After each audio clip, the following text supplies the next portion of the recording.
It's just super fun to be engaged. Hey, you've got this part of the video. You've got the live unedited edition of Home Gadget Geeks Thursday night. So, let's see, it's September, right? September 14th. Holy cow. How did that happen?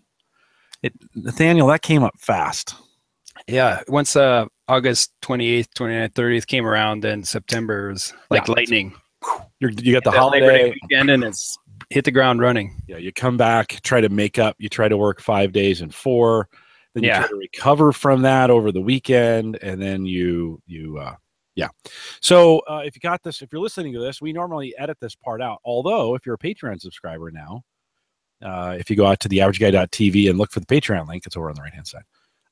I'm adding in pre and post show into the page for those who support. $1 gets you there. $1 a month, super easy.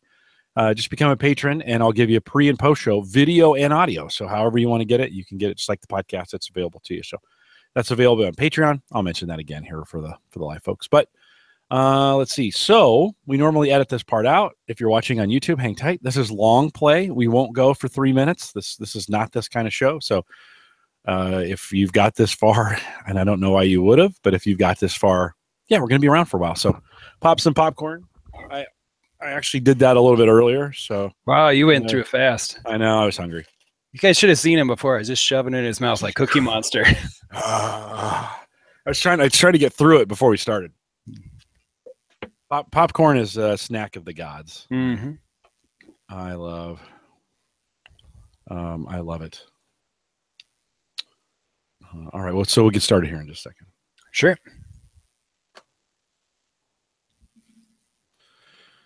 All right, Ken, Tony out in the chat room. Welcome, guys. Good to see you.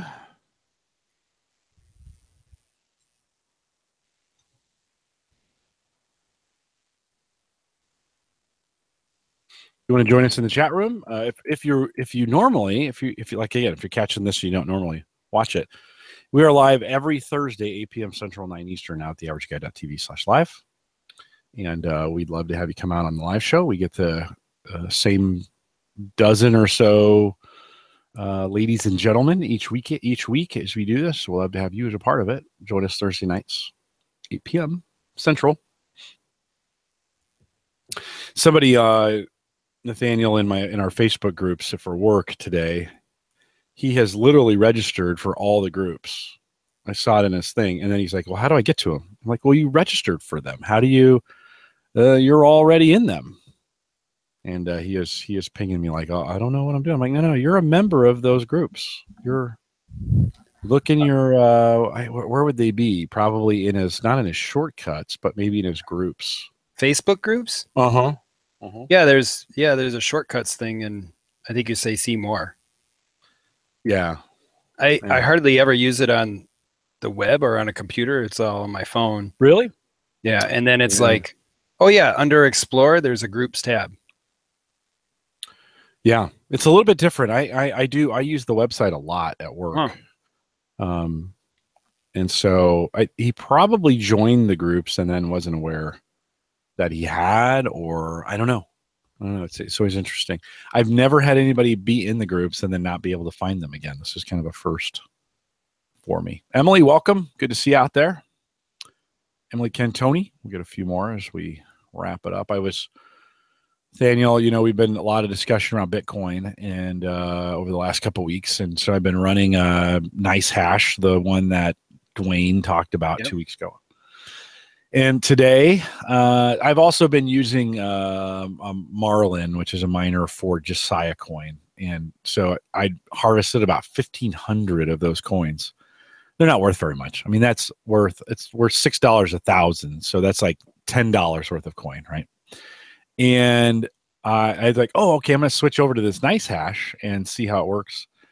And so today, of course, the price of Bitcoin is plummeting as we speak, right? I mean, it's diving. And the miner shut off. It was like, not profitable right now. Let's hold off. Let's just wait. Yeah, it sounded interesting, that nice hash that calculates how much to run and when to run. And yeah, that sounds cool. I did end up buying some Bitcoin and Ethereum after the episode before August 1st. Oh, good. But I wasn't able to buy very much because it takes so long to get the bank account verified. Yeah. So I just bought some with my credit card, and I've been watching it go up and then down. And now it's like the last month it's gone down. Well, in total, only $700, but yeah, it's kind of interesting watching it just so volatile. Almost $5,000 peak. Was really the top of the bubble, right? That was crazy. And then it went down. Uyghur. So I've been talking to Uyghur, even though he can't join us here in the, for the show. I talked to him a couple times a week. We've been Facebook messaging video wise. He is hooked. He bought 3 cards. He's setting up a little mining rig. I'm just kind of wondering I think the market's going to correct. So I think we're going to see some devaluation. A lot of guys and gals spent a lot of money. I've been watching these rigs that they've been building, on YouTube and stuff. And as some of my college students who built rigs this summer, it's just so crazy around this. And one of my students spent $3,000 on a rig to mine, 6 cards and wow. Yeah. Wow, and I was asking him, what are you making a month on that thing? He figured out like $160, $180 a month, and you think, well, okay, it's still going to take you 9 to 12 months to pay that off. And he's in a dorm room where the utilities are paid for. So it's pure. Oh, it's pure profit. Well, that's the way to do it, is find someone else to pay for electricity and cooling. Yeah. We're 10 cents a kilowatt here. So not super expensive. It takes about 15 to 25% of your profit, right, when you're doing this here. So it's not pure profit, but it's not too bad. But I imagine as this correction happens, right now is probably like for Nice Hash, where it's based on the price of Bitcoin. As Bitcoin is falling, it's the other coins are maybe falling a little bit slower, so maybe it's not worth it, or the other coins are moving fast and it's not worth it. But it may get, all these miners. This is that thing, right? Right now, it may not make sense on the energy as the price is falling. So, so Mike fixed my math. 160 a month would be more like 19 months to break even. So I was just trying to be kind there, Mike. But yeah, it's in most cases you're looking at a year to 2 years to even break even on the investment, and assuming a flat rate, though, right? Yeah, assuming a flat, yeah, yeah. And he said assuming $160 is pure profit. Pretty close. There's not a lot of expenses once you set things up. If you're in a dorm room and the college is paying for power, you are. What else do you need to pay for? Cooling, maybe a fan. His room was super hot, he said, and it's been warm. You and I were talking. It's been warm here in the Midwest. And hey, Ken, welcome. He said, so he's been opening his window and tries to vent it, and his girlfriend. So this is a funny story. So before we get here going to the show, so his girlfriend said, don't do this. Like, don't, he was talking to her about buying this. She goes, this is the stupidest thing you've ever, like, do not do this. Right. Well, he did it anyways. So a little bit of a rift in the relationship. Not bad, he said, but they started school and her room is freezing and she can't get it warm and it's too cold. And so he said, well, I could bring, the rig over and then warm up your room. So he's taking the rig over to her place in her room and running it there to keep her warm. Hey, that's even better. So he doesn't have to listen to it. Super happy. I said, name the thing after you. And, she can, it's a good way of keeping her, keeping her warm without having to be in the room. So it's been a crazy, all the students, and of course, all my college students think it's crazy that I know about this. Yeah. How do you know? Well, it's what we do, man. So, it's been an interesting, I almost picked up, Kevin says, what a gentleman. Yes. Keep you warm with my mining computer rig. Yeah. That's not what every girl wants to hear. No, she's kind of nerdy too. So it works out. I know her real well as well. But so a funny story coming out of this bit mining craze. I think we're going to see a pretty good drop through the next 3, 4, 5 weeks. We'll get it back. It should probably be sub 1,000. That's probably where it should be, right? Really? We were tracking when we had Edward on a couple times. We were tracking it. He felt like it should make just a nice, because of the value and things associated with it, it would make this nice little climb, and it should never spike. That's what it should never do. Now it's spiking on speculation, right? And all the attention it's getting. So I think we interviewed him first. It was like 280, 260, something like that. We interviewed him again. It was in the 400s. I think this last third time this was right before it started to move. And I don't know what the price was when it split. You know, they did a hard fork on Bitcoin itself, and they had Bitcoin and Bitcoin Cash. Uyghur actually he was smart enough to invest in it right after we had Edward on the show. And it grew and it split. Now the Bitcoin Cash is only worth about 25-30% of what the Bitcoin was, but it's free money. I mean, that was free. So that's what he used to buy the 3 more video cards that, you know, so he was like, Jim, like, this is the best of both worlds. I'm using Bitcoin, money I made on Bitcoin, and only profit to buy equipment. So it's all that. Well, that kind of makes sense. Like, here, I'm going to invest this time to get something out of it, not necessarily to make money, but to continue my habit. Yeah. Yeah. So I thought that was pretty smart. He's a smart cookie, man. That Mike Uyghur. He is a pretty smart kid. I need to start paying attention to what he says more. All right, guys. Thanks for coming out. We're a few minutes late. We'll go a few minutes long, but good conversation. I promise I won't talk any Bitcoin during the show. How's that sound? How does that sound? It's been a fun topic. It'll die down. Yeah. But it has been fun. So, all right, let me kick this off and get this thing going. Here we go. This is the Average Guy Network, and you have found Home Gadget Geeks show number 326, recorded on September 14th, 2017. Here on Home Gadget Geeks, we cover all the favorite tech gadgets that find their way into your home. News, reviews, product updates, and conversation, all for the average tech guy. I'm your host, Jim Collison, broadcasting live from the AverageGuy.tv studios in a very warm AverageGuy.tv studios where there's like these Indian summers, Nathaniel, that go on, right? Yeah. Where it hangs on. Man, summer in the Midwest. I know it's raining in the South, and Houston and Florida have gotten hammered, but it's been dry and warm. You guys are warm up there? Yeah, it's been in the upper 80s, and they're talking about 90s coming soon, but dry. Yeah. I think maybe it's this might be the last gasp of summer here in the Midwest. I sure hope so. I'm ready for fall. I don't know about you. I went out tonight and my flowers were kind of wilted over. Hadn't got enough water on them. We haven't had rain, I think, in about 3 or 4 weeks. Right. We could use it. So anyways, we'll post the show notes, world-class show notes, and they're really good this week because Nathaniel wrote really awesome notes that are out there. And of course, we post them out at theaverageguy.tv. Don't forget, and I have some new news on our mobile apps. So Android wasn't working for a while, and I didn't even realize it. Spreaker had contacted me and said, hey, Jim, you need to do some new things and create a developer account. And then I had to submit it to Google, and then they rejected it. And then I had to say, no, I own the AverageGuy.tv. And then they said, okay. So they have reapproved the Android app. So if you haven't gone out to the Average Guy, if you haven't gone out to HomeGadgetGeeks.com, that is our mobile site, and you can do it from your phone, and you have access to either the iPhone app or the Android app. It's available.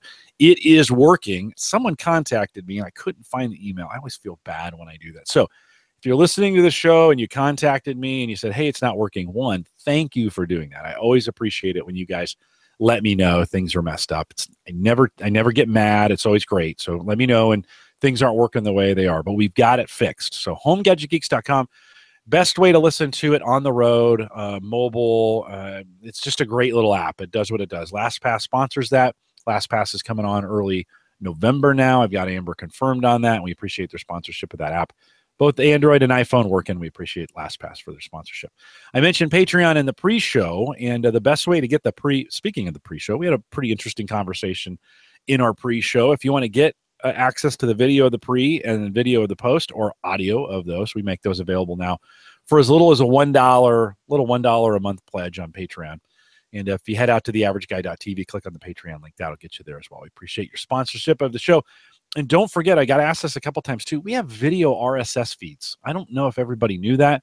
If you wanted to download the video to your phone, an hour is about 200 meg, and small, and it's about 400 to 500 meg on large. That's a lot of space, so you don't want to keep too many of those. But those are available for you on RSS. They'll download automatically, just like the audio.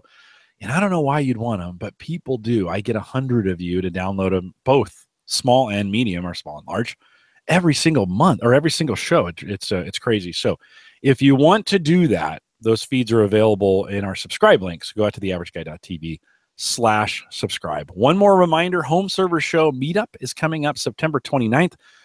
chances are it's maybe too late for you at this point, but I will mention it. Dave McCabe out there in Indianapolis, and I'll have a link in the show notes to it. It's still not too late. You can still make it. I think it's $20 and you show up. Dave always has awesome food, and there's some awesome giveaways and usually awesome people that are there. Nathaniel said he's not making it, so we'll be minus one awesome person. I'm sorry. That is there. No, it's okay. You're doing some camping that weekend. So we appreciate you guys coming out to the meetup. Link to it is out there. I look forward to. This is the last meetup we'll do in Indianapolis. Dave's trying to hand this thing off to me. I'm not sure we're going to do it in Omaha. Yeah, it would be. That's a great idea. I know. I got an email from a listener, I don't know, a couple weeks ago. We started the newsletter again. It's weekly now. So if you haven't subscribed to the newsletter, you want to go out there. I kind of give some updates on what's going on, plus the next 4 guests that are coming up. Said, I love the newsletter, Jim. I haven't seen the Omaha meetup happen yet. And so that was a little hint. Like, when is the Omaha meetup going to happen? So, all right, maybe next year, maybe next fall, we'll be able to kick. Nathaniel, when's a good time? Like, we've always done Home Service Show in the fall. Is that do you think that's a good time as opposed to summer for that? Yeah, I think end of September, early October is good. Things settle down from the start of the school year for those who have school age obligations. Yeah. Well, and they're not easy to do. I mean, I've watched Dave. Listen, this guy, Dave, has crushed this for 6 or 7 years now. I think 2011 was our first one. And so he does an amazing job on these. And I have tons of respect for him, but they are super fun. It was great to meet you in person there. And there's Brian Auer and Kevin Schoonover and the whole crew. Many of you come out. I can't name everybody, but I think I've talked to Dwayne into coming back. So Dwayne Robinson will be back, I hope. He was on the show a couple weeks ago. So yeah, Mike Howard says 15-hour drive. For him, it'd be even longer, Mike, if you tried to come to Omaha. Ken says +1 on a centralized meetup. Omaha is a little more centralized. And in the airport, we have 20 gates maybe, and it's just 2 ends. And I literally show up at the airport 45 minutes before a flight, and I'm waiting 20 minutes to get on it. So it's super easy to get in and get through. I think you guys would like Omaha. Maybe I can figure out a way to get it done. So if you're going to join us on the 29th, you need to act now, Home Service Show meetup. And we would look forward to seeing you there. It's not too late to join. All right, Nathaniel, welcome back. Good to have you here. You've been busy a little bit. For folks, there may be some new folks that are listening. Give us just a little bit of your background. What do you do? Where do you work? Some of those kinds of things. Well, I work for a small school district here in Minnesota, a suburb of Minneapolis, and we have about 8,400 students, 1,000 staff, and I work in the IT department, so Department of Media and Technology Services, and I manage a team of about 20-some people, both in the buildings and at the district, keeping the lights on and keeping things running, and it's been a busy year. Super easy job, right? Nothing ever goes wrong. Construction always on time. Those kinds of things. No, we deal in problems. So it's you have to remind yourself, like, there's a lot of things that are really working, and instead of focusing on all the things that have to be corrected or set up or fixed. And this summer, the district did a big capital improvement campaign at 7 out of 9 buildings. And that presented some challenges to us at the end of August and early September, as the contractors fell a little bit behind schedule and there was quite a rush to get things set up. But I had a good team that was really working hard, and they really wanted things to go well. So we had people staying late. We came in on the weekend of Labor Day. There was a lot of extra work put in to try to get things closer to being ready. So it's starting to settle down now, and it's good. It's improvement, and it's working forward, but it's a lot of work packed into a short time. Yeah, and a lot of moving parts with teachers and technology. You and I were talking about smart boards. And the promise of smart boards has always been, oh, this is going to be so great. And then nobody ever uses them. You know, the demos look great. The world's best demo is a smart board demo. Like, they've got this figured out.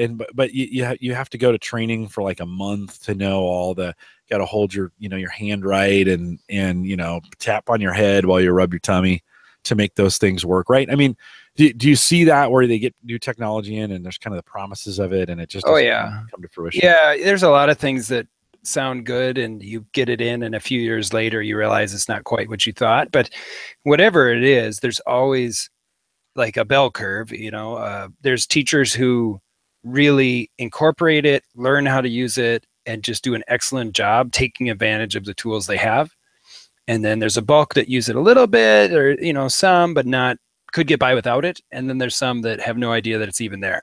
So you get that curve. What we try to do as we can, thinking ahead, is plan for what can we put in a space that's going to be compatible down the road in terms of usability. If it's a special ed type environment, it needs some things, but can we make it work with just general ed? Because a lot of the schools, everyone's short on space, so they'll switch out rooms. That was an office, now it's a small learning space. Or if it was a large classroom, now it's split into two. Or they're always shifting around the use of spaces. And it was a 5th grade room, so the board was up higher, but now it's a kindergarten room, so you got to lower the board. Or so there's things like that we're trying to think, what can we do ahead to anticipate those changes? Yeah, why does it always seem like schools are out of space? That I hear that like we're jammed. I know. Feast or famine, right? Yeah, some schools have had additions added like every summer. So they're like, well, what's going on? High growth area is the neighborhoods. Is there a lot of growth going on in your neighborhood, or just a lot of young people? We're pretty stable. I mean, enrollment is controlled in terms of we can open up more open enrollment, kids outside of the city and district that can come in to kind of balance up if there's a dip in the district, students that live in the district. So we can kind of control that. But it does always seem like you could use more space. And our kids went to a school that was built in the 30s, and they were just smaller people, I think. Yeah. And so it's one of those that's like a home built in the 50s. The closets aren't big enough, right? They just didn't have as many clothes as we do today. Yeah, we just have so much stuff, Yep. And so you guys got to pack some technology. Nathaniel, over the last couple of years, you've really become kind of our Chromebook guy.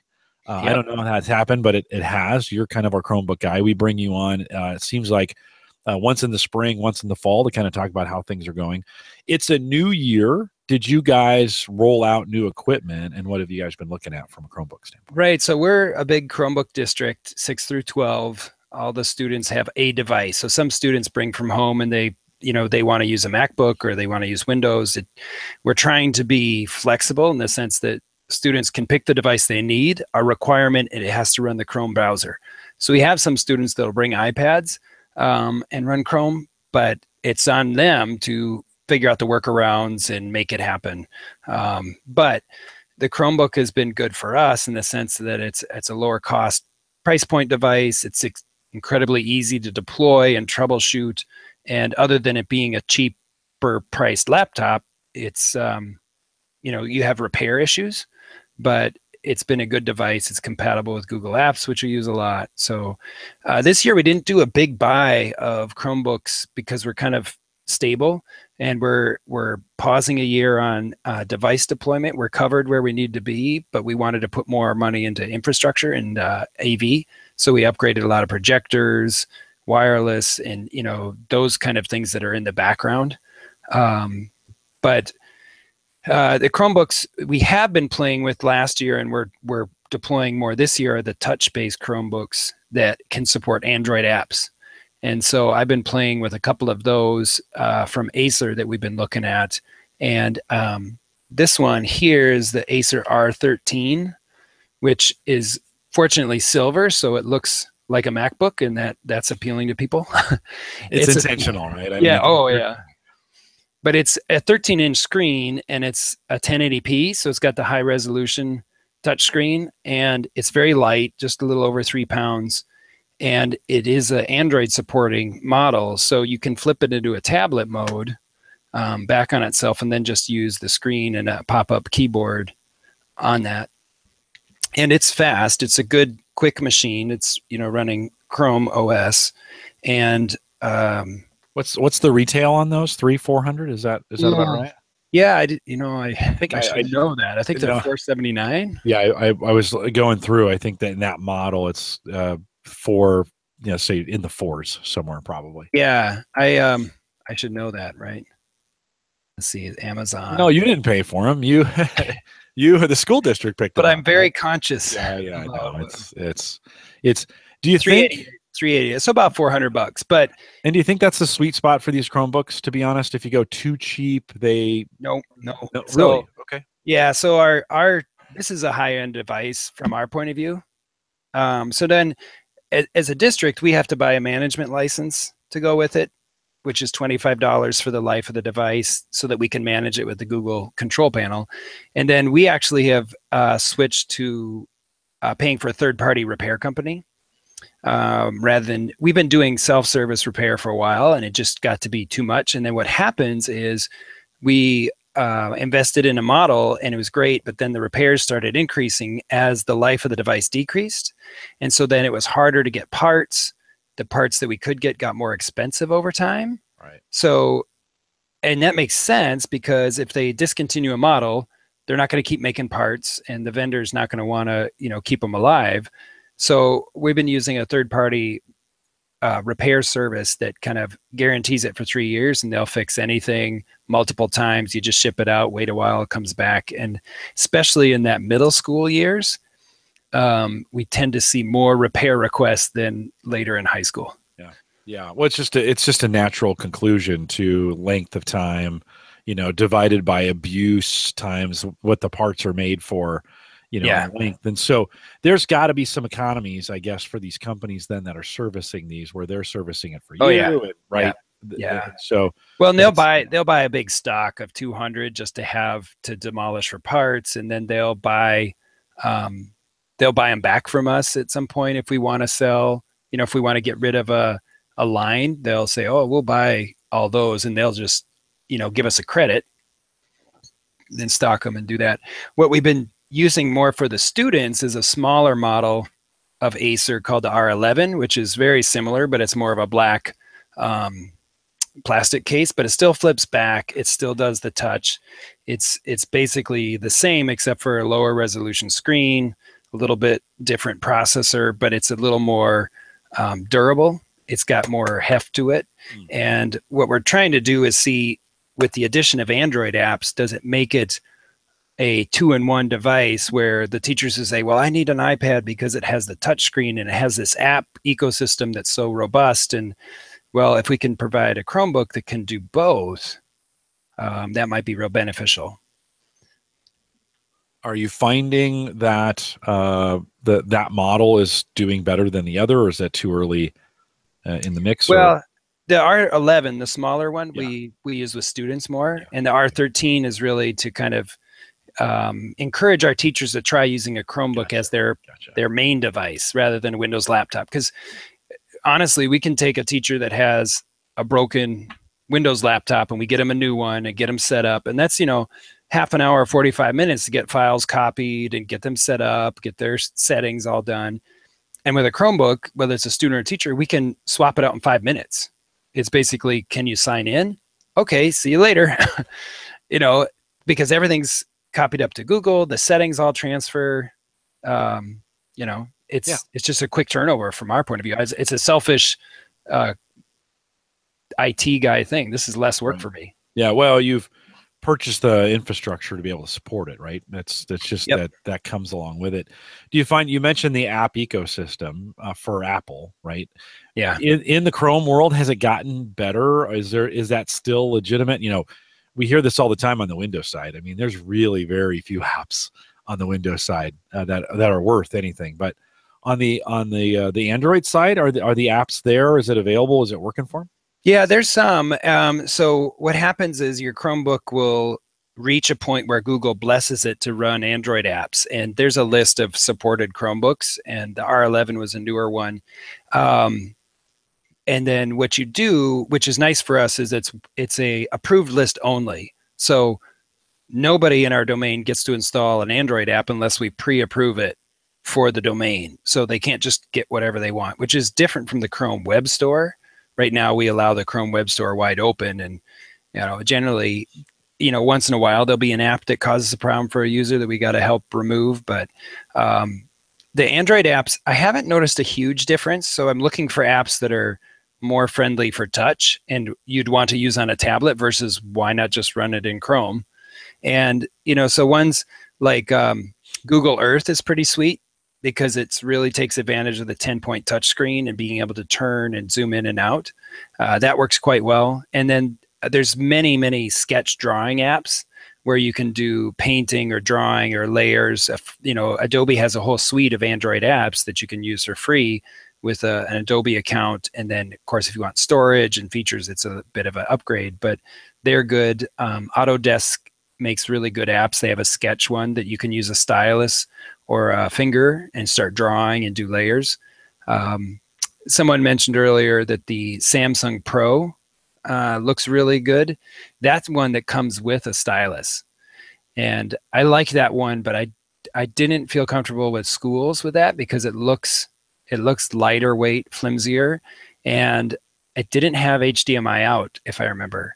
So one of the things I looked at in models is full HDMI output rather than USB-C, then an adapter. And we have so many dongles and adapters to fit all the models of laptops and that people want that we're really hoping we can get full HDMI out on more devices, and then we can not have to carry around a kit of 6 different adapters depending on what you have. Yeah, that is kind of nice. I carry that for work because I never know. I never know. Yeah, I might be at a college one day. I might be in somebody's boardroom the next day, Yep. whatever, right? So you got to have everything to kind of, they'll always ask me, so are you an Apple guy or so are you a Windows guy? Or, I carry them all. So, well, it depends. Like a Surface Pro would have one output and a MacBook would have a different. And so the new Chromebooks are coming. Google's kind of said we want all the Chromebooks to be USB-C charging. So they're slowly getting that into line. So this one's USB-C, but the R11's just a standard plug. So that'll be nice when it's standardized across Chromebooks. And Windows devices too, by the way. Yeah, great. And I wish my iPhone was USB-C. Right. But yeah. Although we'll talk about that a little bit later, right? That's going a different direction. Yep. But, it's going to standardize, but we've got a mix in our buildings of projectors that use VGA input still and projectors that are HDMI only. So if we have a substitute come in, we give them a laptop or a Chromebook that has 2 adapters. Well, if you're in this room, you might need HDMI. And if you're over here, you might need VGA. And it's just a transition period. Do you find that those substitutes come up to speed pretty quick? You bring them in, you issue them some equipment, or are they just kind of like, look, I just got to keep the kids occupied for a day. I'm not going to use the technology. What do you find? It's tough. It's tough. So the subs we get that come back and, are returned, they get up to speed. They know what they're doing. They're familiar. And the ones that don't, it takes them a little longer. And we try to help them, but we can't spend an hour in the building every morning making sure that the 6 subs at the high school get comfortable and figure out what they're going to do. We try to help them, but there's a lot of other stuff. But the ones who are around more get the hang of things. But the teachers expect them to be able to be proficient because their lesson plans depend on the kids using devices and digital lessons or videos or, work that's in the digital world. So if a sub comes in and like, I can't log in, I can't use a computer, it makes it really hard for the teacher to keep the lesson plans and the curriculum going. So, and then what do they do if they make, a PowerPoint? How do they get it shared with the sub? And there's all that rights issues of who can see what. And we use a learning management system called Schoology, which is like a Moodle product or, those LMSs. And so a lot of times what they'll do is they'll have the student log into the Schoology course and there are all the materials the teacher's already laid out. So the sub doesn't have to have rights to get to it. The student can project the same stuff as they see it. They could leave a lesson plan that it could be executed. Okay, I need you guys to log in. The entire thing is here. I'm going to look over your shoulder while you go do it. They don't necessarily have to walk them through it. How are you finding that? It was always with multiple. With Google, you can I have 7 Google accounts of some kind, and so I'm assuming in the school district, because you guys are a Google school, you have some, you have some email address, or how are you guys setting that up? So do teachers can they bring their own email address in? Do you guys issue them one? How does that work? For the students or the teachers? For teachers, both. Well, yeah, for both. Yeah, so all the students are issued a Gmail account, a Google Apps account that we own and manage. And one of the nice things about the Google for Education system, or G Suite for Education, is that you have to change your mindset of managing the account more than managing the device. So when they log into a system with that account has policies and restrictions and benefits.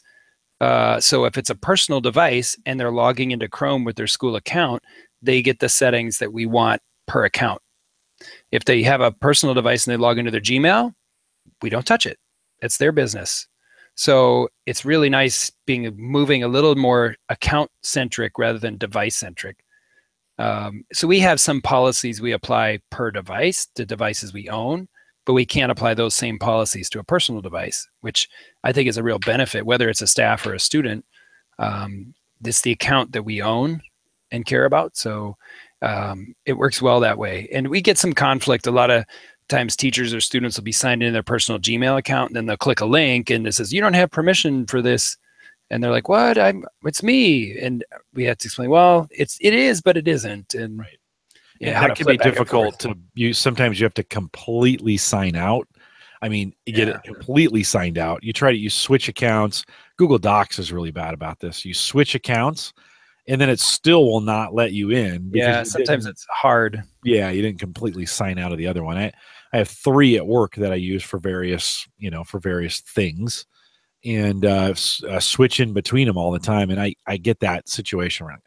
Okay, log out, completely log out, log back in, get the right account, get access to those. Do you find, so do the substitutes do they have accounts in the system there as well? Or do you have to create one when they get there? No, when they come in and they get entered in an HR system, even as a substitute, then it automatically generates Active Directory, which then generates Google. So we try to create accounts for something, and they don't know they have it yet, but we try to create accounts for them in our system so they can get the same access as the teachers.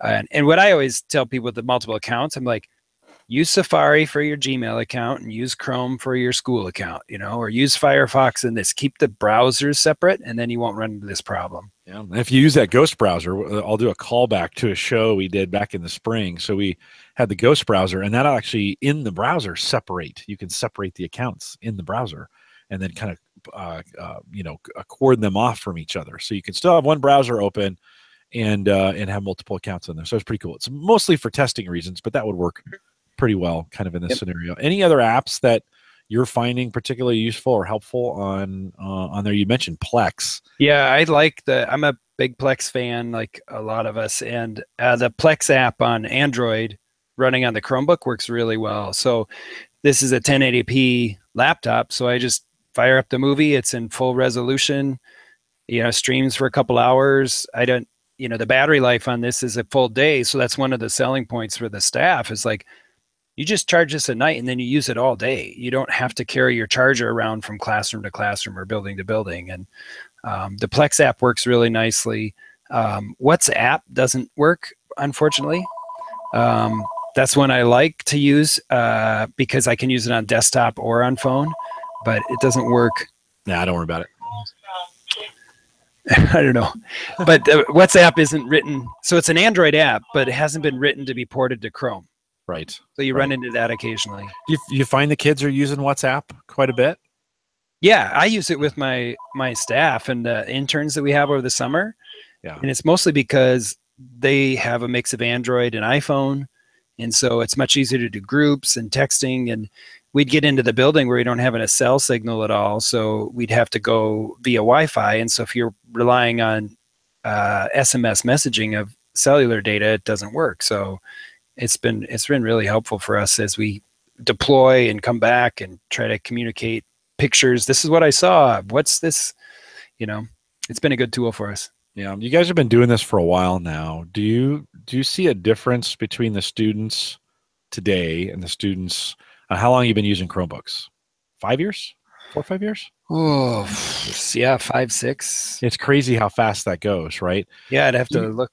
Do you see a difference, or do you sense a difference in the students now using these versus what it was 5 years ago when you were initially introducing them? Meaning, you know, do the kids adopt them faster? Do they, you know, did you notice any difference in the students? Yeah, I think they slowly get more used to it. It's always a shock. So in the elementary K-5, and grades 3 through 5, we have a cart of Chromebooks in the classroom, and it stays in the room. So those kids are using it, you know, not every day, but frequently, and they're getting used to the login and the routines of how do I learn with a device without being absorbed by the device. So then in 6th grade, they hit the middle school, and now all of a sudden this device is theirs to take back and forth to school. And so there's a lot of, you know, how do you care and feed for your Chromebook and take care of it? And some kids learn it better than others. But it's been around so long that I think the teachers are more comfortable with routines, and they're doing that. And the hardest thing, I think, and maybe the teachers feel differently, is getting kids to check their email. Like Yeah. You know, even my kids, I have a hard time getting my college students to check their email. Yeah. And I keep trying to say, like, this is what we do in work. We don't text each other, you know, information all the time. Yeah. But yeah, it's different. That's the weirdest thing. When we just got through onboarding and having, you know, we do a parent student orientation for our high school internship program for Gallup, and Jody, my partner at work, says to the students, she's the heavy hand in what we do. She's, oh, good. You know, and she says, you guys have to check your email. Like, I know you don't, but you have to check your email. It's just that's the way it works. The things we need to do and the information we need to get to you and attachments and stuff, it has to be done via email. That's the system we have in place. And I had to set minimum requirements for any college students staying on for the fall. I said, I need you checking your email daily. Like, that has to be they were probably looking at you like, what? Like, every day? I know. Yeah. You're like, every day. You check your Facebook every day, right?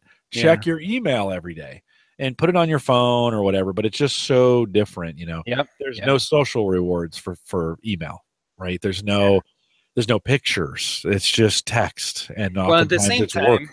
Yeah, we often complain about email. I mean, I always say, boy, I can do email or I can do work. Like, do you want me to work on things or do you want me to do email? And it's hard balancing it. You're familiar with that. And so it's kind of like, we know what this evil is, but it's a necessary evil. And it's still the standard of communication. It's accountability. It's how you share lots of information at once. I'm not going to text out instructions to you and then, you know, but then as much as I struggle with the volume of email, I don't know where I heard it, but someone said email is for the convenience of the sender. And I thought, yes, that's why. Yeah, I was just doing a webcast today at work, and the gentleman we were interviewing was like, he says, I'm a reply all buster. Like, it's my job when I see emails with reply all, I break them. That is not, it's just, he is not a big fan of, you know, and that's real common, right? You know, you put 8 or 9 people and then 10 more get added, and then it's reply all. And you have, I am lucky at Gallup. I don't get too many of those kinds of emails, but I oftentimes say our email system is broken, and I don't mean at Gallup. I mean in general. Yeah. You know, it's pretty broken, but I'll spend 2, 3, 4 hours sometimes a day. It's part of my job is to just get through communication that way. I still prefer to get people face to face. So oftentimes if I want to talk to them, I'll walk over to their desk, even though it's a 5-minute walk. I'll walk over to their desk first to see if they're there rather than send them an email because I just think face to face is so important. Nathaniel, every time I have you on, I say to myself, you know, I should just have a Chromebook here in the studios so that I can kind of, you know, I have an extra Android phone, even though I'm on iPhone, right? I've got an Amazon Echo. You know, I've got a couple. Oops, sorry, I said the wake word. Now she's ready to say something. NPR reports. There you go. Of the Air National Guard, Lauren Durham and Michael Davis. No, turn that down. Okay, so somehow the pair got married in a hangar instead of. Wow, there she goes. Echo, stop. There we go. Okay. I tried turning her down and she turned herself back up. It's like, hey, stop. Anyways, I have all this extra equipment around here. One thing I don't, and I've never really worked with, is a Chromebook. Is that something, if I'm a tech enthusiast, is that something I should have or have on my desk? Is what would be the value for me to have it over having something else on there? Is it worth having having that around just for technology's sake? I would say it's great for my kids. My boys use it for schoolwork and watching YouTube and things, and it's great for on the couch. I want to browse stuff. You could do Facebook and Google and all these things where you want more than just your phone screen. So I've got iPads, and they're fine. I never think I'm going to go get my iPad to go look something up.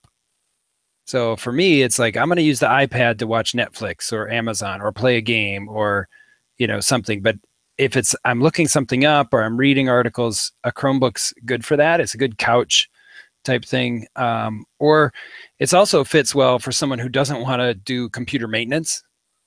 And I just want to turn it on, log in, and have everything there, and then have it restart, and it still works. And that's a good device. So it's a good like mother-in-law device in some ways, and it's very simple. And there's not a lot to troubleshoot. You power it off, you restart it, you can wipe it, which is a kind of a fresh install off of Chrome, but it's cloud-based, so and it's secure. There's not the viruses and maybe that's my mom's next computer, to be honest.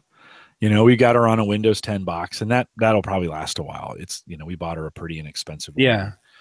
Windows will last forever now for the most part. I mean, you can as long as the box holds up. I'm just not sure today there's a reason to upgrade for most people. But maybe the next box is a Chrome. Well, this R11 model is a good fit. It seems durable. It's lightweight. Same price as the R11's like 300, under 300. Okay. But the Lenovo, they make some good Chromebooks too. They're a little more durable and rugged. One of the models we have has a camera that rotates forward and back, so it can face you or you can turn it around, which is kind of a nice feature. Yeah. So there's a lot of good choices.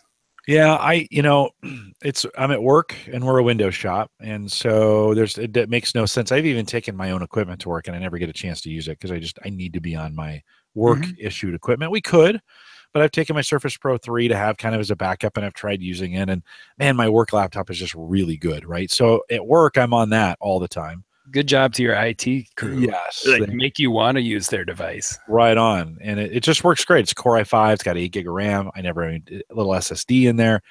It's the right size screen. It's light. It's a Dell. It just does and I've broken a USB port, but it just does its job. So at work, like, okay, I don't need to bring my own equipment. I get, I use the iPhone. I come home and I've got a desk full. If you could just kind of see I mean, you guys can't see from the camera here, but I got and I have the Windows RT tablet sitting in front of me. I got a Surface Pro 3 over here. I've got a little Dell mini computer that sits here that I run the updates on. I've got the micro server, kind of sitting there that we're going to talk about why I have that there here in just a second. But so having another Chrome device to me is like, man, I don't know if I'd ever use that thing, and that's what's always stopped me from buying one. You would keep it upstairs. Yeah, well, I have upstairs Windows PC in the kitchen, right? I bought that big 22-inch touchscreen. Take the Chromebook out on the porch. Yeah, maybe that's the cigar smoking one. So you go on the back deck, smoke a cigar. Yep. Yeah. No, I mean, it's just a cheap, easy laptop. Yeah. And right and it's great for our education purpose. It's been a good fit. We have iPads, but it's just. We try to keep that in the lower grades where the touch interaction, they don't need to keyboard as much. It's good. But okay, so I have to share a new toy I got. Yeah. I have been a huge fan. I'm going to jump topics here of the Logitech Anywhere MX mouse. So I don't know if other people use this, but it's the Logitech mouse that works on glass or shiny objects. And I have like 4 of these. So I have one in my bag, and I have one upstairs and one downstairs, and one I even have like paired them to laptops. So I love the Logitech Anywhere MX. And it does it have that universal dongle? Does it use that one? It's got the unifying dongle. So I think I have 4 that I can count. One of them died. it just died. Put in new batteries, it blinks orange and red. It's never happened, it died. So I thought, well, that's pretty good. I don't know how many years I've had it. So I ordered the MX Anywhere 2 refurbished from Amazon. It is awesome. So it's got the same weight, the same form factor, a lot of the same features, but what it adds is it has Bluetooth or dongle. So you can use a dongle just like all the others, or you can use Bluetooth, and you can pair it with multiple computers.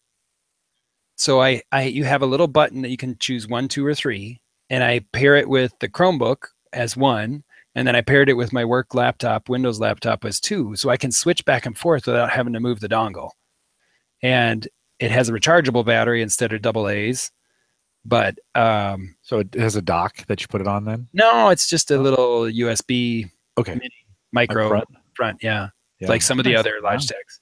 But it's got the good scroll wheel that I like. It's the weight. So this is my new, and it's almost identical to the old one. I mean, it's a little different looking, but the same size. You like that size? You like that form factor for your hand? Yeah. I mean, at my desk at work, I have one of the large Logitechs, the fuller one, because if I'm working all day, I like a little bigger, but in my bag and everywhere else, this is worth it to me. And it is a little more expensive than your super cheap ones, but big fan. And the MX2, adding the Bluetooth or dongle and the multiple computer setup is just awesome. Yeah, 50 for that. Now I think you can get the original MXs are 30 on Amazon. I use Logitech, pretty standard. Oh yeah. Yeah, this is just a workhorse. This is the one that sits on the desk, but I have 3 other mice. Actually, one I just retired because I put the Surface on here.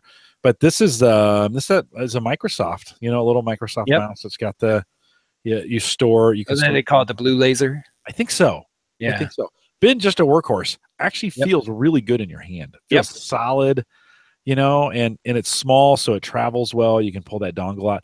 That's actually how I broke my laptop, one of the USB ports. I had this dongle in there. Yeah. And it was the backpack before it. I've got a little sleeve in there now, so when I put it in, it's got a little a little it catches it, right? Keeps it from smacking the ground. And the old one hit the ground with the dongle in it and just shattered the dongle, and of course it broke the USB port in the process. Well, this one has the Bluetooth, which usually has been unreliable for me. I've tried Bluetooth mice before, and you always have pairing issues.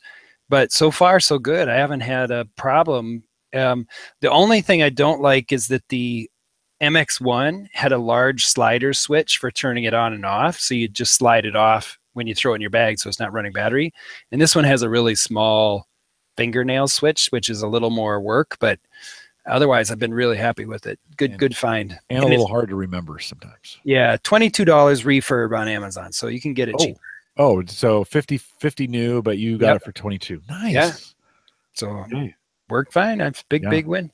Okay. Oh no, wait, that's the first generation. Yeah, it's $21.95. Yep, that's the MX Cert. I don't know if that's a pretty new mouse. They may not have refurbs yet. Well, mine was. Maybe. Oh, was it? Okay. Yeah. So maybe they ran out. You might have to dig. You might have to dig a little bit to get. I think mice are great. Those are great to get on refurb. Like if some things you don't like a motherboard. I don't know if you want to buy. Well, I'm sure it just sat on a display somewhere, and people picked it up and looked at it and put it down. And it might have even in the manufacturing process something was off. Yeah. Something didn't get seated just right, and it had to come off the assembly line. Somebody had to fix it, and of course, once that gets touched in that way, it has to be sold as refurbished.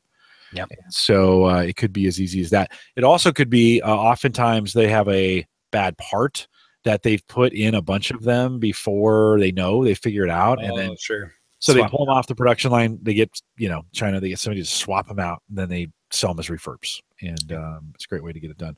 Well, that's pretty cool. Mice are one of those things we have not. You don't do a whole show on mice, but they are super important parts of what we do. I think, especially in the enterprise. And a lot of things are go in touch, but there are still some things that I do, and I'm sure there's some things that you do where it's helpful to have a very accurate mouse to kind of get the work done. So pretty cool recommendation on those, Nathaniel. Hey, I want to jump to Crash Plan because all right, we had alluded to maybe some Apple talk, but actually I think we can probably wrap up the show with what's going on with CrashPlan. And it's crazy. This was 3 or 4 weeks ago. It's crazy we haven't talked about it hardly at all on this show.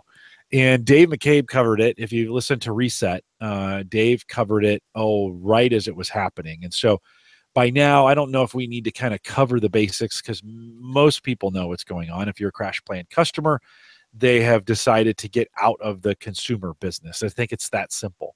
And they have said, hey, we are not going to allow anyone to re-sign up. Nathaniel, you and I are in exactly the same boat, by the way. Yep. We're not going to allow anybody to sign up. You and I just had. So we snuck in under the wire and had a whole year's worth of stuff. They have said you get an extra 2 months. So whatever you had plus 2. So for us, 14 months, so to speak, before they get out of it. No new signups. And if you're going to stay on, you have to move to their business plan. And by the way, their business plan is $10 a month. In effect, it doubled the price of storage, and it's only up to 5 terabytes. I think those are $10 a month per device. Right, per device. Yes. So if you had multiple devices, yeah, it gets expensive. Yeah, boom. Now I was running off my Drobo. It's not going to work off the Drobo, so I had to do something different. But it really didn't sit well with a lot of people. I mean, I was, if you're over in the Home Server Show forums, we had a little bit of a thread at the averageguy.tv Facebook group, but man, there was some blistering going on in the Home Server Show forums.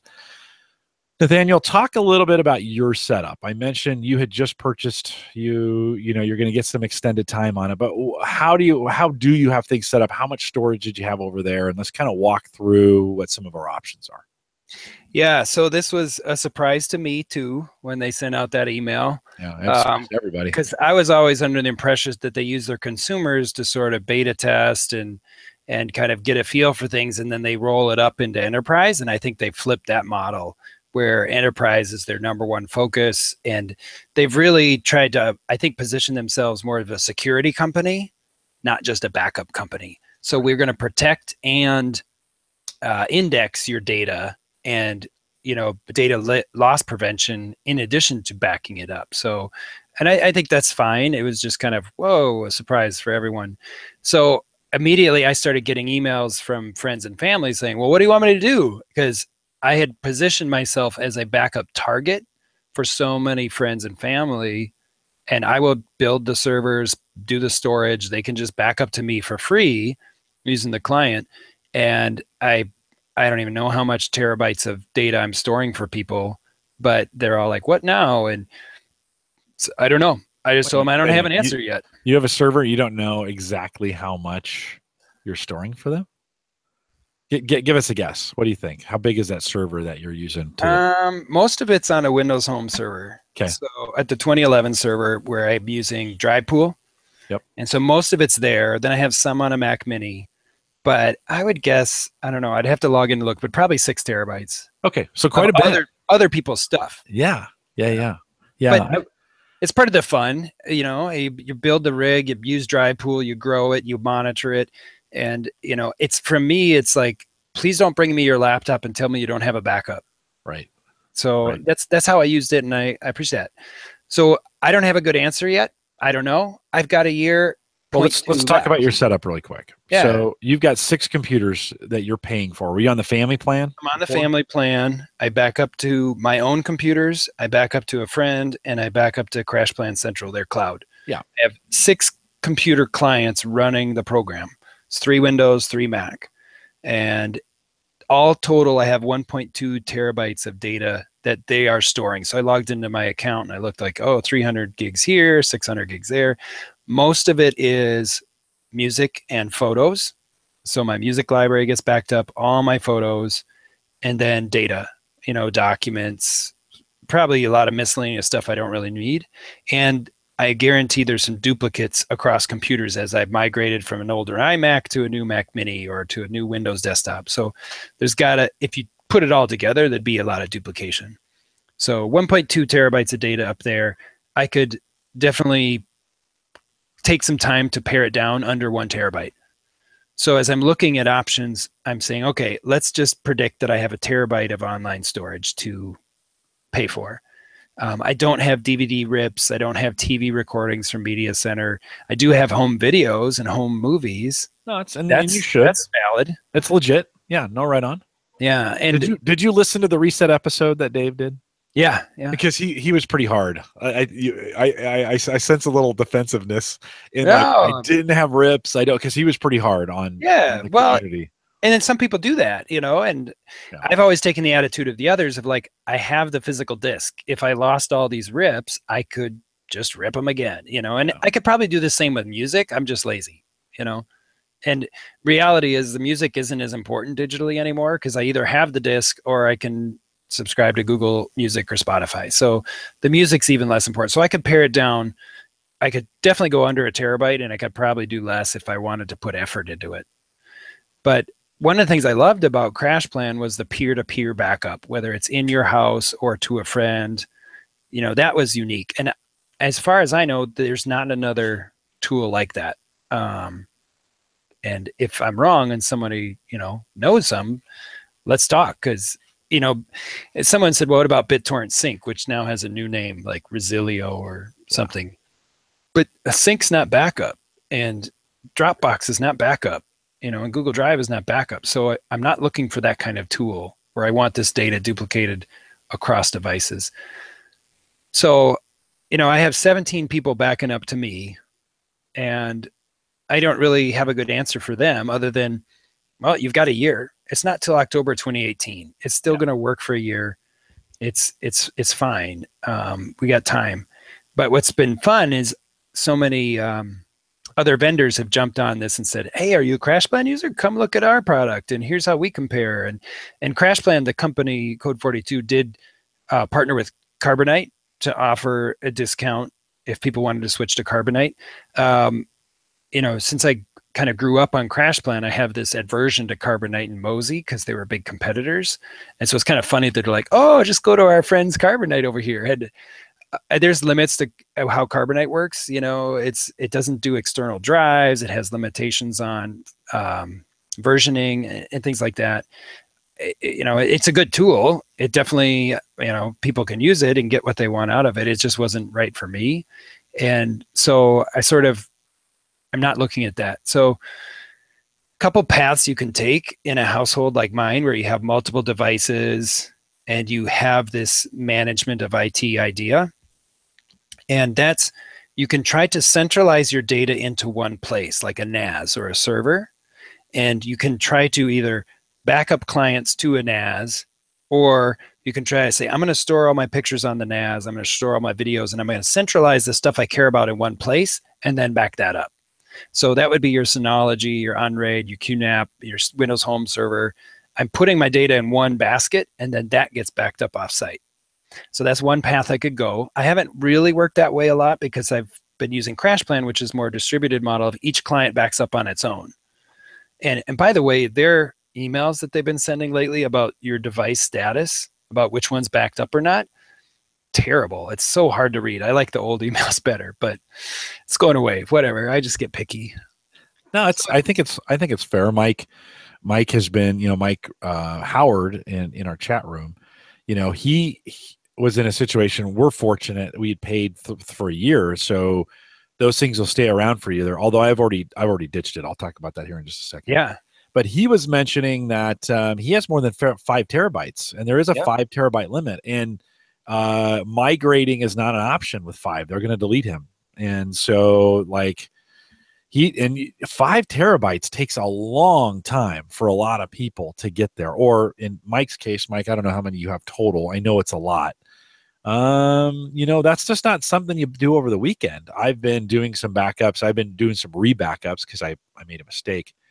And it takes, I'm in the days. I'm in the 8 or 9 or 10 days. And I've been kind of doing it sporadically to get it up there. But it takes a while. So there were some other things that caught people really off guard, and where it was like, hey, if you were coming to the end of your subscription, you got the 2 months additional, but you got to make a decision right now. Right? Yeah. So that's a good point, because I haven't really considered that. I keep thinking, oh, I've got a year. But if you want to get that big data out of CrashPlan, and especially the files that you've unknowingly deleted from your desktop, right? So when you restore, you want to be able to say, I want to restore the files that I deleted, because I may not have them anymore to re-back up because I didn't know I deleted them, right? So it's Dave McCabe's Mr. Backup episode of, right. I didn't realize I hadn't backed up, or I deleted the originals, but I don't have the backup archive anymore. So what is it? Backblaze does a nice job of saying, here's how you move from CrashPlan to Backblaze with your deleted files and things. And they walk you through it. It's just really nice, smart of them to do that. But that's a good point, that if you've got a lot of data, you've got to start planning now how to get it out and to back it up again somewhere else. And yeah, that's a challenge he's got ahead of him. Yeah, and if you feel like your data at home is accurate, and you can kind of wipe out the versioning that you had on the backup stuff, but there's a risk. There's a risk associated with it. You could, you could go out and back and download your entire, go pick up another drive or whatever, and download your entire. It depends on, some of us have caps. I mean, there's a lot of headache in this, but you could download your entire restore set. Then that's as good as having it at that point, and then make some decisions about what you're going to do with it. Archive it off, keep it somewhere, because for some of us, it's going to take a month or 2 or maybe 3 to get back into having everything up there and making sure it's kind of where you want it. You mentioned Backblaze, which I think is probably going to be the leader on this. I think they're going to probably benefit the most. Backblaze has both a consumer plan and a B2 plan that has an open API, and there's some stuff that integrates in with it. Backblaze is offering some great deals on this, and I think they're unlimited, right, at this point, or do they have a cap as well? Do you know? I think they're unlimited, because for Backblaze B2, it's like Amazon S3, you pay as you go. You pay as you go. Right. So I haven't done the math. So like in the case of Mike, where he's got 5+ terabytes, I would not. It depends on the device count. So if you go with one of those plans where you pay $60 for a device for a year, but then unlimited backup, if you can get the backup out and to it, maybe that's economical. Or you go to the pay for what you use storage plan, and like Backblaze is 0.005 cents a gigabyte, but even, 5 terabytes would be what, $300 a year or something. So it gets expensive. Yeah. And so part of it is like, I look at the different options, like, okay, which one's going to be the cheapest, where I'm going to save money? And they're like, wait a minute, $300 a year for backup seems really expensive, because we've been used to CrashPlan, which has been 120 or, whatever, around that a year for unlimited. But then, $300, maybe it's worth it. Yeah, I think you have to make that. You've got to make that decision, and you're going to have to look at those various. I get real hesitant on even as Dave was talking about this. He was very, very careful not to necessarily suggest, because everybody's backup footprint is like a fingerprint. Yeah, it's different. It's different for everybody, and we all have different needs and different plans. What I did, so it came out, and CrashPlan was offering a 75% discount on their business plans if you purchase. I don't know how long that's going for, but if you made the migration and bought their business plan, you could get it for basically $250 a month for the next year. So that would give me 2 years of it. I had already been kind of a single backup guy. Everything was going to the Drobo. So if I wanted to, and I have a different footprint where I back up the local PCs locally to using Acronis. So Acronis backs up local copies to the Drobo, and then I was using the Drobo to push everything up to CrashPlan. Yeah. And we also, we operate a little bit here at the Collison House like a business. If it's on your desktop, it's not technically backed up. You have to have it on the network. I say, if you want it saved, it needs to be on the Drobo, and I create linked folders and all those other things. And to this point, it's just Sarah and I, so it's just her computer, and she knows better. But I have a local backup in case I need to restore. By the way, Acronis just kicks on local backup. I haven't found anything better if you're going to do it that way. Their cloud plans are a little pricey, so I wouldn't go that way. So then I turned the server, I have this little micro server, I turned that into a Windows 10 box, shared and then I used a stable bit drive pool to pull those together, which works great. Yep. I bought another copy of it, so I own 2 copies of it now.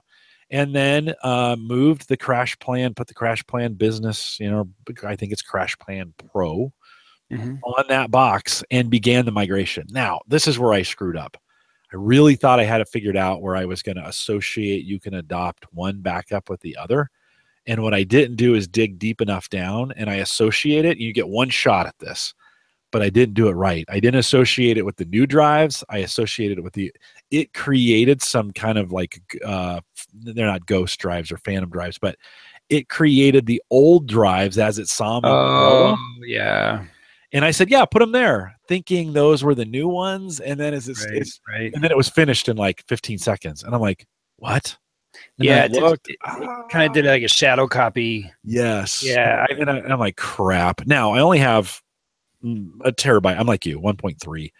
That's not, for me, that's a month or 2 of work, just kind of making sure I'm staying under my caps. And I can get that up there pretty easily. I was a little disgruntled with myself that I actually screwed that up. But over the next month, I'll be backing those things up to Crash Plan Pro. And I feel like, at least for me right now, that gets me 2 years at way less than I was paying before, and gives me some more time to think about it. It also sets me up nicely to move, because I'm on one server now again, and it's a Windows server. It sets me up really nicely to move to any of these services when I'm done. If I don't want to pay the $10 a month to have one device on there, I won't. I can move to, now I'm gonna have to move that data again. There's nobody that's moving cloud to cloud, right? Right. Not because, well, here's the deal. Like if you're structured in a way like it sounds like you are, where your client computers are backing up to the central location. Yep. But then if they're backing up there, it's not flat files, is it? Isn't it a proprietary? It's a DAT file. Yeah. So how are you going to restore that? So if you lose your DAT file, right? And that's what you have Crash Plan for. You restore that file. How long is it going to take you to get that file decoded so that you can actually get your files out back to the client?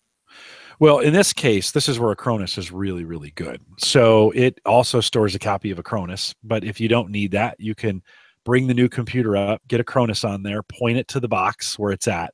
Acronis does a better job of backing up to network drives than anything I've ever seen. I mean, it's kind of like Crash Plan was, as being able to share it between computers. Now, I can't go outside the network, right? But inside the network, man, Acronis is just rock solid. It really, those guys really got it going internally really well.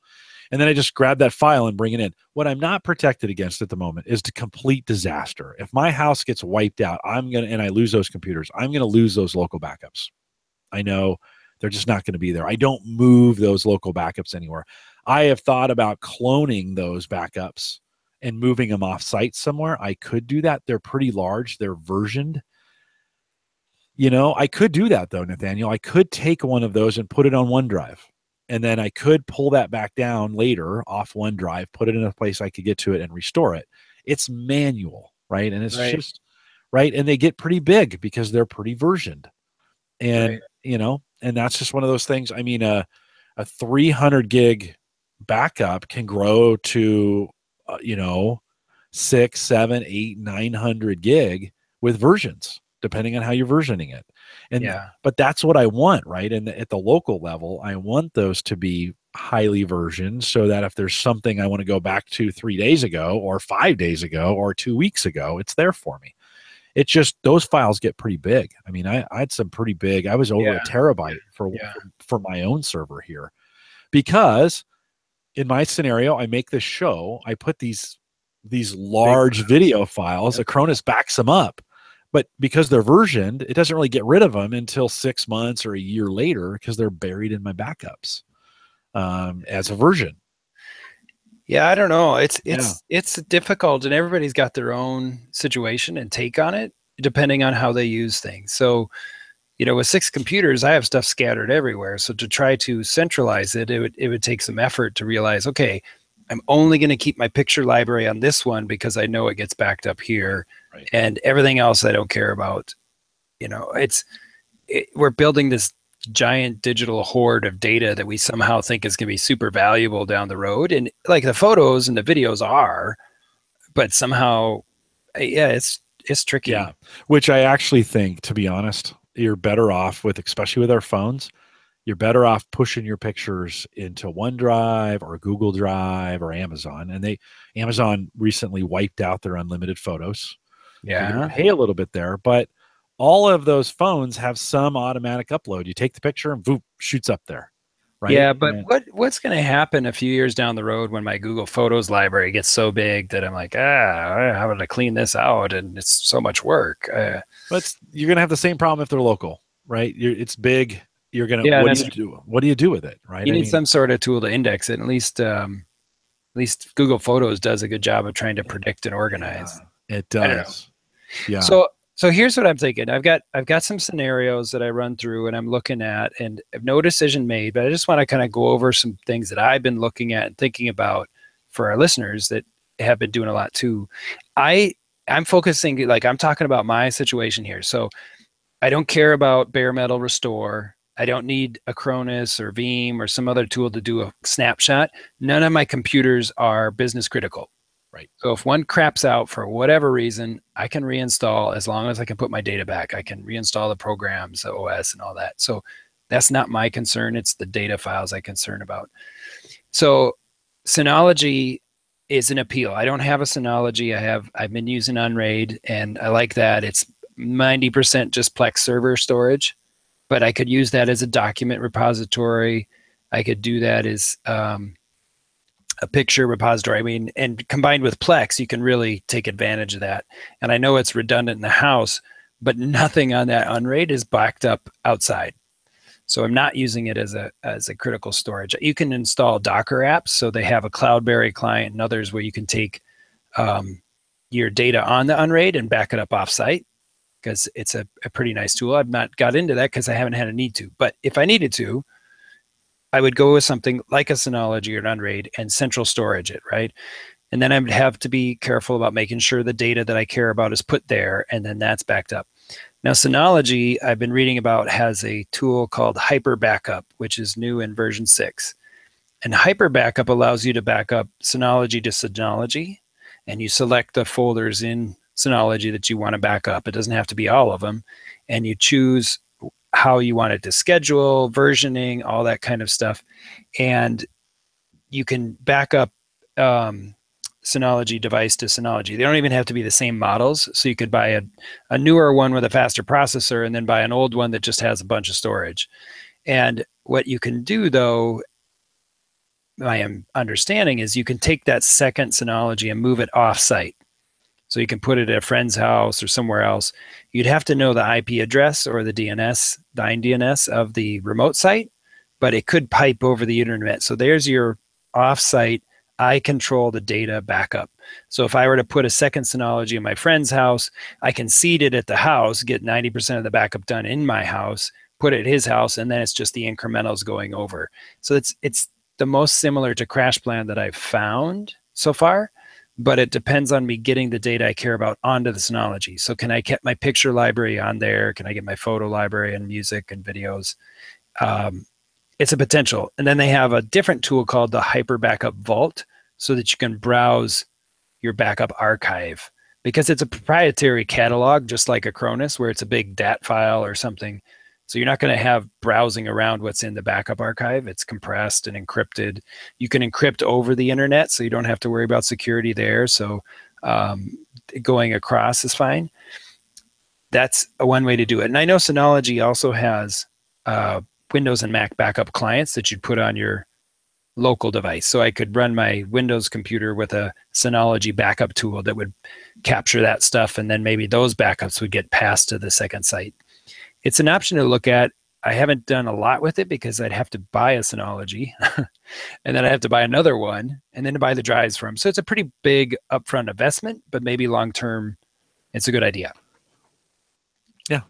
Yeah. Well, you have to think about this though. $120 is what we're talking about for even worst case scenario with CrashPlan. We're talking $120. That's a 4 terabyte. It's 4 terabyte drive right now, not systems, right? You know, you're talking, what you just talked about is $1,000 deal.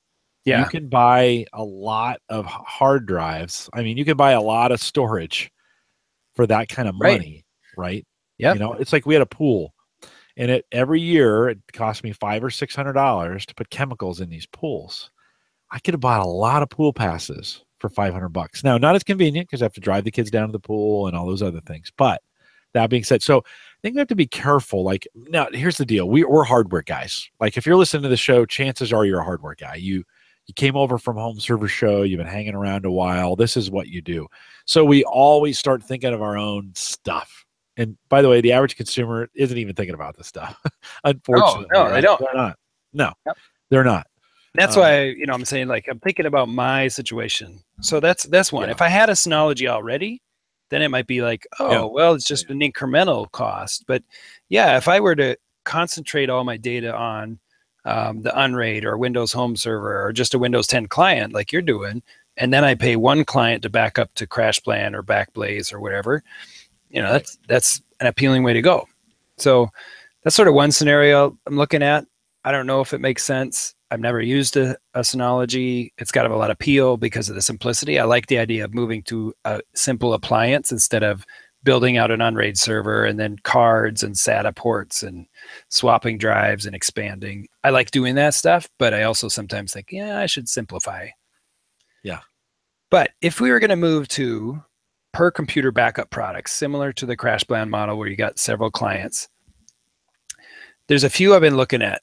Spider Oak 1 isn't as common in people talking about it, but it has a lot of appeal because it's a product that is encrypted before it goes out. So they don't see your data. You get unlimited devices. You're only paying for the storage you use and your account.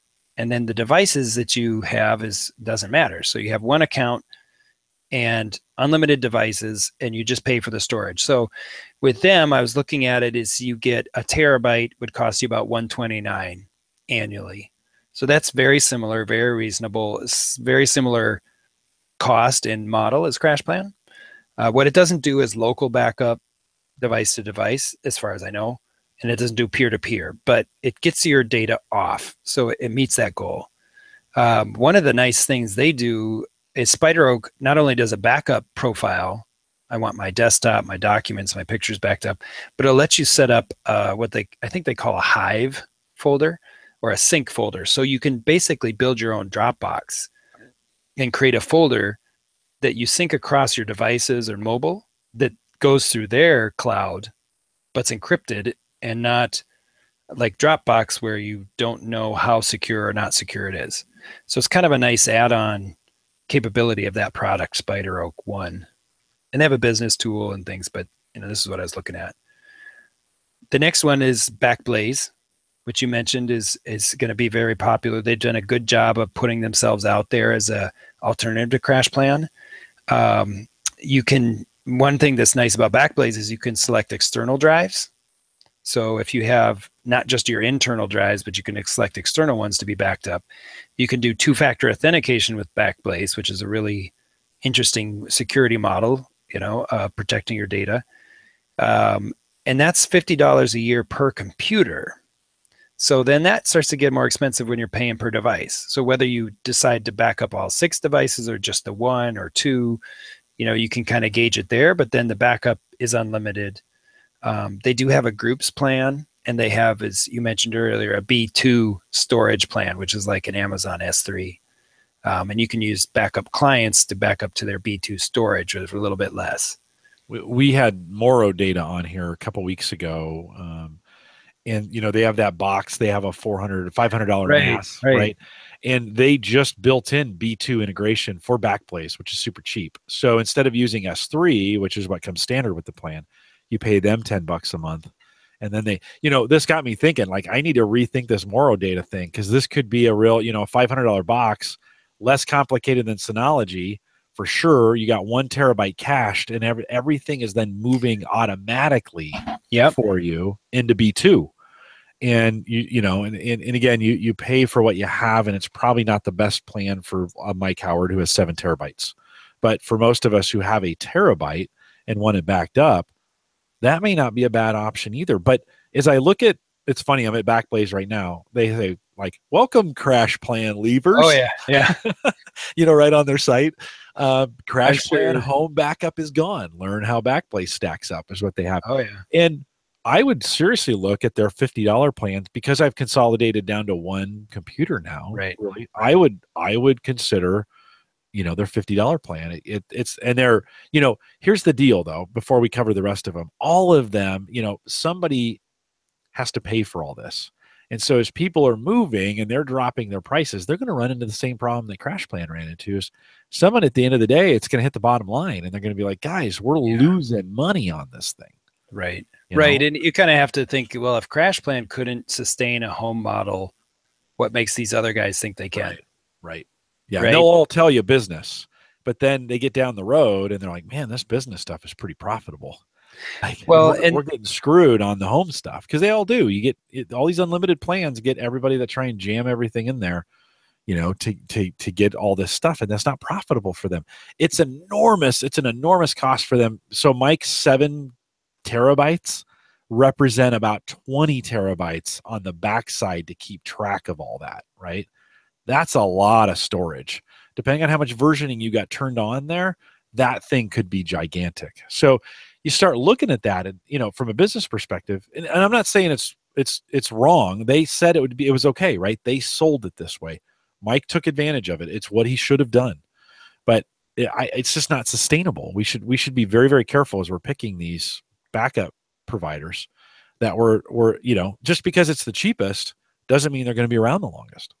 Well, and I think that's really important now because we've all put a lot of trust in Crash Plan, and it's not that they're untrustworthy, it's they changed their mind on us. So whether we were naive to think we could just do this forever and not have to worry about it, or they changed their mind and decided we home users weren't important, I don't know. But I think his point is, he's brought up, I need to trust a company that's there for the long haul. And so my question would be, then do you look at a model that says you have to do it yourself? Find a way to do Synology or Unraid or your own servers deduplicated on your own thing? Or do you say, I'm going to invest in a model that says pay for what you use so that we can sustain backing up your data? So whether it's some sort of client tool, and then you pay for the storage that you store, whether it's at B2 or Amazon or Azure.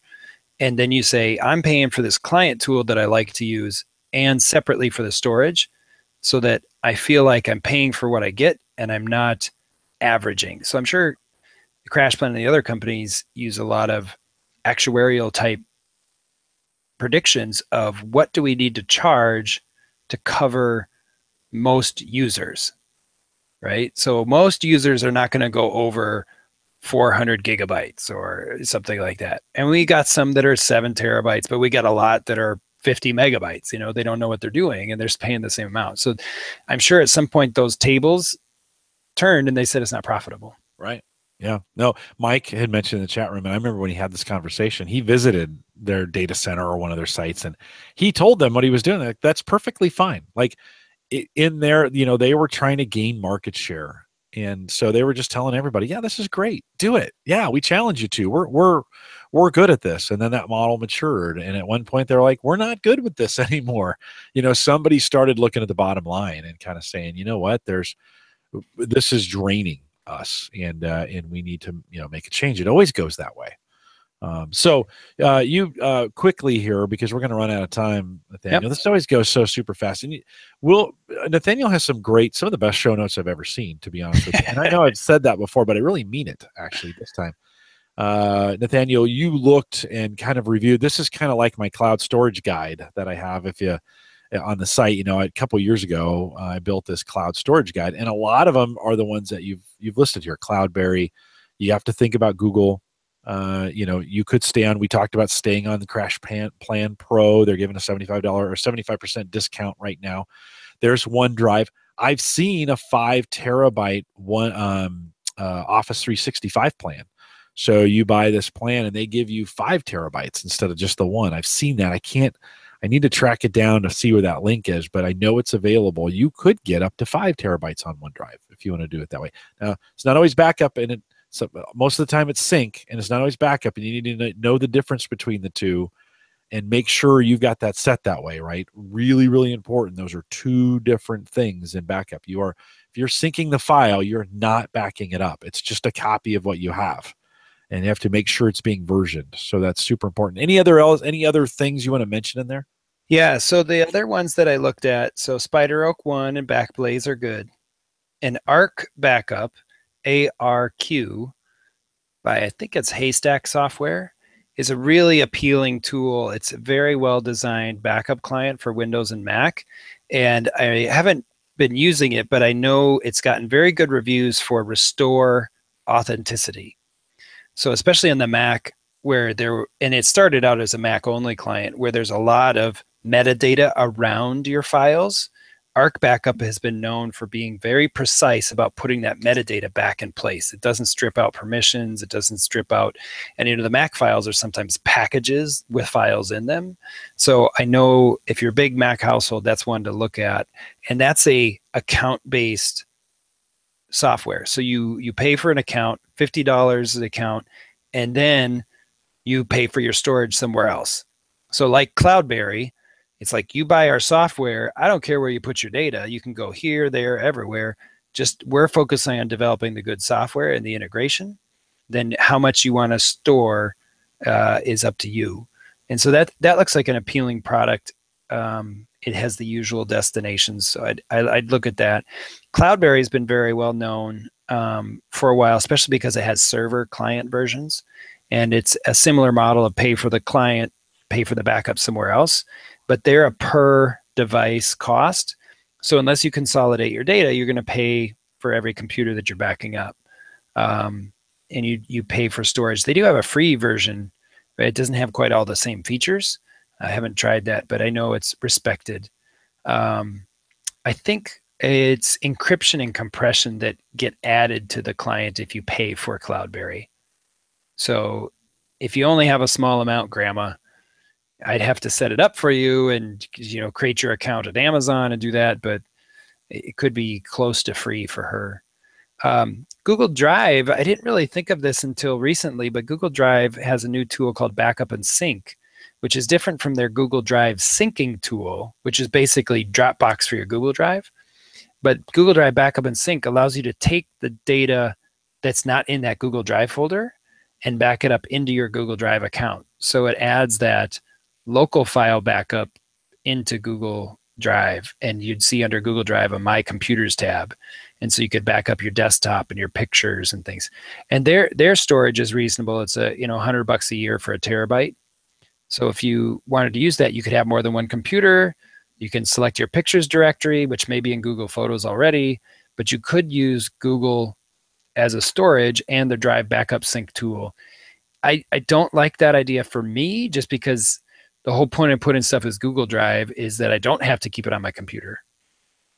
But it's a very easy tool. So it might be something I recommend to friends, like, yeah, just use this tool, pay $100 a year for more storage, and then just make sure your pictures directory is selected. And Crash Plan Small Business, the 75% off is only the first year. Correct. Yeah. But so, it does buy you some time. Buys you some time. And if you can consolidate, I think if you consolidate your data, you have a lot of options. And that's something that I have to think about because I've never had to worry about it. But yeah. And I was already consolidated. That was I had made that move when I moved on to the Drobo. Yeah. So that's kind of the ones I'm looking at, what I've been doing. I haven't made up my mind, but now that you reminded me about you have to get the data out and then get it back up somewhere else. Now I have a little more sense of urgency about this. Yeah. And you don't have to pull it down. Like you can, if you feel like your current folders are the gospel truth, you're good. Yeah. You don't need to do anything. You're going to need to repoint them and then start to budget. If you're on a cap, start to budget where else they're going. But I really do think it's worth a couple weekends of thought and bouncing it off people. And this is one of those things. There's no right way. We've said this several times. It's your way. You need to figure out, everybody's situation is different. everybody has a different level of security and safety that they're thinking. You know, Mike left, but he's pretty burned by this. He's really upset with them. Well, and part of it is, You know? he has a high data need. You know, as a photo and video guy, his files aren't small. So in some ways, he's being penalized because of the type of work he does and the passions he has. Right. And, you know, my text documents don't take up a lot of space, but, you know, my home movies do. And the more I want to take VHS and convert it, it's going to grow. So I don't blame him for being upset, but it was pretty unusual in the day to get unlimited when this started, and they came on the scene and they're like, unlimited. And everyone was like, are you sure? Oh yeah, this is great. And it's, you know, and you're like, you feel a little burned, you know, you're kind of like, wait a minute, you guys started this. And I know for business reasons, you're doing things differently, but then you just broke up with me. I mean, it was one day out of the blue. It was like, hey, you know, it's not me, it's you. And literally, right? And so that's a tough pill to swallow. And I know for a lot of individuals listening, you're like, oh crap, like I've got to do something. And you do. Yeah, you do. You're going to have to look and figure out it. I looked at everything, Nathaniel. I did the same thing you did. I went through all the plans, took an inventory, kind of thought through it. And I thought, you know what? I'm going to buy myself some time. I'm just going to make this migration. Screwed it up in the process, so you know it's not as easy as I thought it was, but we'll get it fixed. It you know, and so for me that's the kind of thing. And it gives me 2 more years to kind of think about it. Yep. And I'll see where it goes. Yeah, and it's going to shake out. So we're all going to try something different, and I'd be really curious in the Facebook group if people read this, you know, show notes I put together and bring some of their own ideas of like, you know what, Veeam has worked really great for me, and here's why, and here's the model I'm using. I have one computer, it backs up to here, and then I do this, or, you know, but for my friends and family, they're like a 1, maybe 2 computer household. So the client cost is not big. So what I'm looking at for them is what's going to be easy and reliable, you know? What can I say? This is easy to install. You create an account, and then the rest you don't have to worry about. I'm not going to recommend to my friends to buy Arc Backup and then create an account with Amazon S3 and do this. And, you know, no. For them, it's got to be one tool, one company, one cost. Right. You know? And you had gone beyond the level of service where you recommended that they back up to you. I thought about doing that, right? I had thought of becoming, you know, because in the day, nobody was doing it right and it was awful and we were losing files. And I'm like, screw it. You just back up to me and I'll make sure. I never had any of my kids take me up on that. We never got that set up. Now I'm kind of glad. You know, it's like, yeah. Well, so what do I do with their archives? Just delete them. I can't see anything, and I don't care to see the data, but they got to pull them down. They need to pull them down from you. Like they need to go in there and pull those back down. Yeah. They're going to have to come over. Like, well, if depending on how much they have, your friends probably don't have a lot of data, to be honest. You had 17, right? And you have about 6 terabytes. Oh, so now I'm curious. You're gonna have to look in there. Dang, I didn't even think of this. Thanks a lot. They're gonna have to pull it down. That's what I would recommend, is that they pull it down to a spot. Although some of them may not have a hard drive big enough to be, if they've got a lot up versioning. Yeah. I don't know. That's good. There's some that they don't need to worry about versioning, right? The download will wipe out all versions, right? Yeah. When they restore it, that wipes out all versions. Yeah, it'll be the latest version of all the files. Or whatever, right? Yeah. Yeah. All right. Well, this is going to continue. I'm going to have to explore how to get your restore out that includes deleted files if you want them. I've got to figure out how I can recommend to my friends or family to get their archives back out if they want. But I've got archives of computers that friends had 3 years ago. Right. And they've never deleted the computer from their account. So I still hold the archive. So maybe that's why I have 6 terabytes. I don't know. And now you understand why Crash Plan made the decision they did, right? Because those guys weren't paying them $1. Can you imagine? I mean, it's not just the people who have active backups. Well, they were paying them every year. They'd pay them the $60. No, not my friends. Oh, right. No, right on. Yeah. They don't care. You were you were their IT guy. Yep. Well, if you're interested in keeping going on with this conversation, lots of conversation over at the Home Server Show forums. So head over there if you want. In our Facebook group, more average guy stuff. More whatever. you can join us in the Facebook group. We can talk about that there as well if you want to do it. Whatever you want to do, however you want to get it done. I'm interested in hearing about what you've done or what you're going to do or what you're thinking about. It's a very valid point, and it put a bunch of us in a pinch. That's for sure. Yeah, well, you definitely having conversation makes me think of a lot more things that I hadn't considered. Well, sorry to bring the bad news. Yeah, here you thought you were coming on and you were going to inform some people. I know all the answers. And then it's like, oh crap, I got to do some stuff. Yeah, you do. Yeah, you got to get some stuff done. Well, Nathaniel, thanks for coming on. Hang tight. If you can stay around for a little bit of post-show, we'll do that as well. We're a little long, but we appreciate a great conversation. By the way, been getting some great feedback over the last couple of weeks, both on Paul Braren. So Paul was last week, came on and talked about what's going on at VMware, and man, had some dynamite equipment that we talked about last week. So got some really positive feedback on Paul and his episode with us, and then some really good feedback on Dwayne as well. And we talked about mining rigs and we talked about a bunch of PC equipment, kind of how to afford that. As we're recording this right now, it's September 14th. Bitcoin is plummeting at the moment. So, it's you got to stay up on this kind of stuff. And I did get a little negative feedback. Some of you weren't necessarily appreciative of we'd had a couple Bitcoin conversations in a row. Sorry about that. I'll try and spread those out a little bit, but it's hot right now. It won't be, in the fall, it won't be, it'll be gone again and nobody will care. Everybody will have overspent on their rigs, but we got some great feedback. If you want to give me some feedback, send me an email, jim@theaverageguy.tv.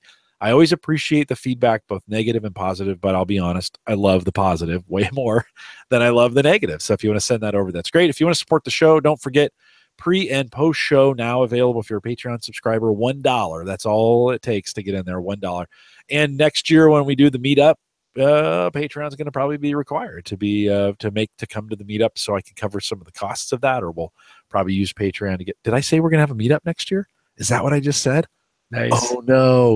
Oh no, maybe I've Midwest. committed to it. Oh well, Midwest meetup of some kind. We'll try and pull that off next fall.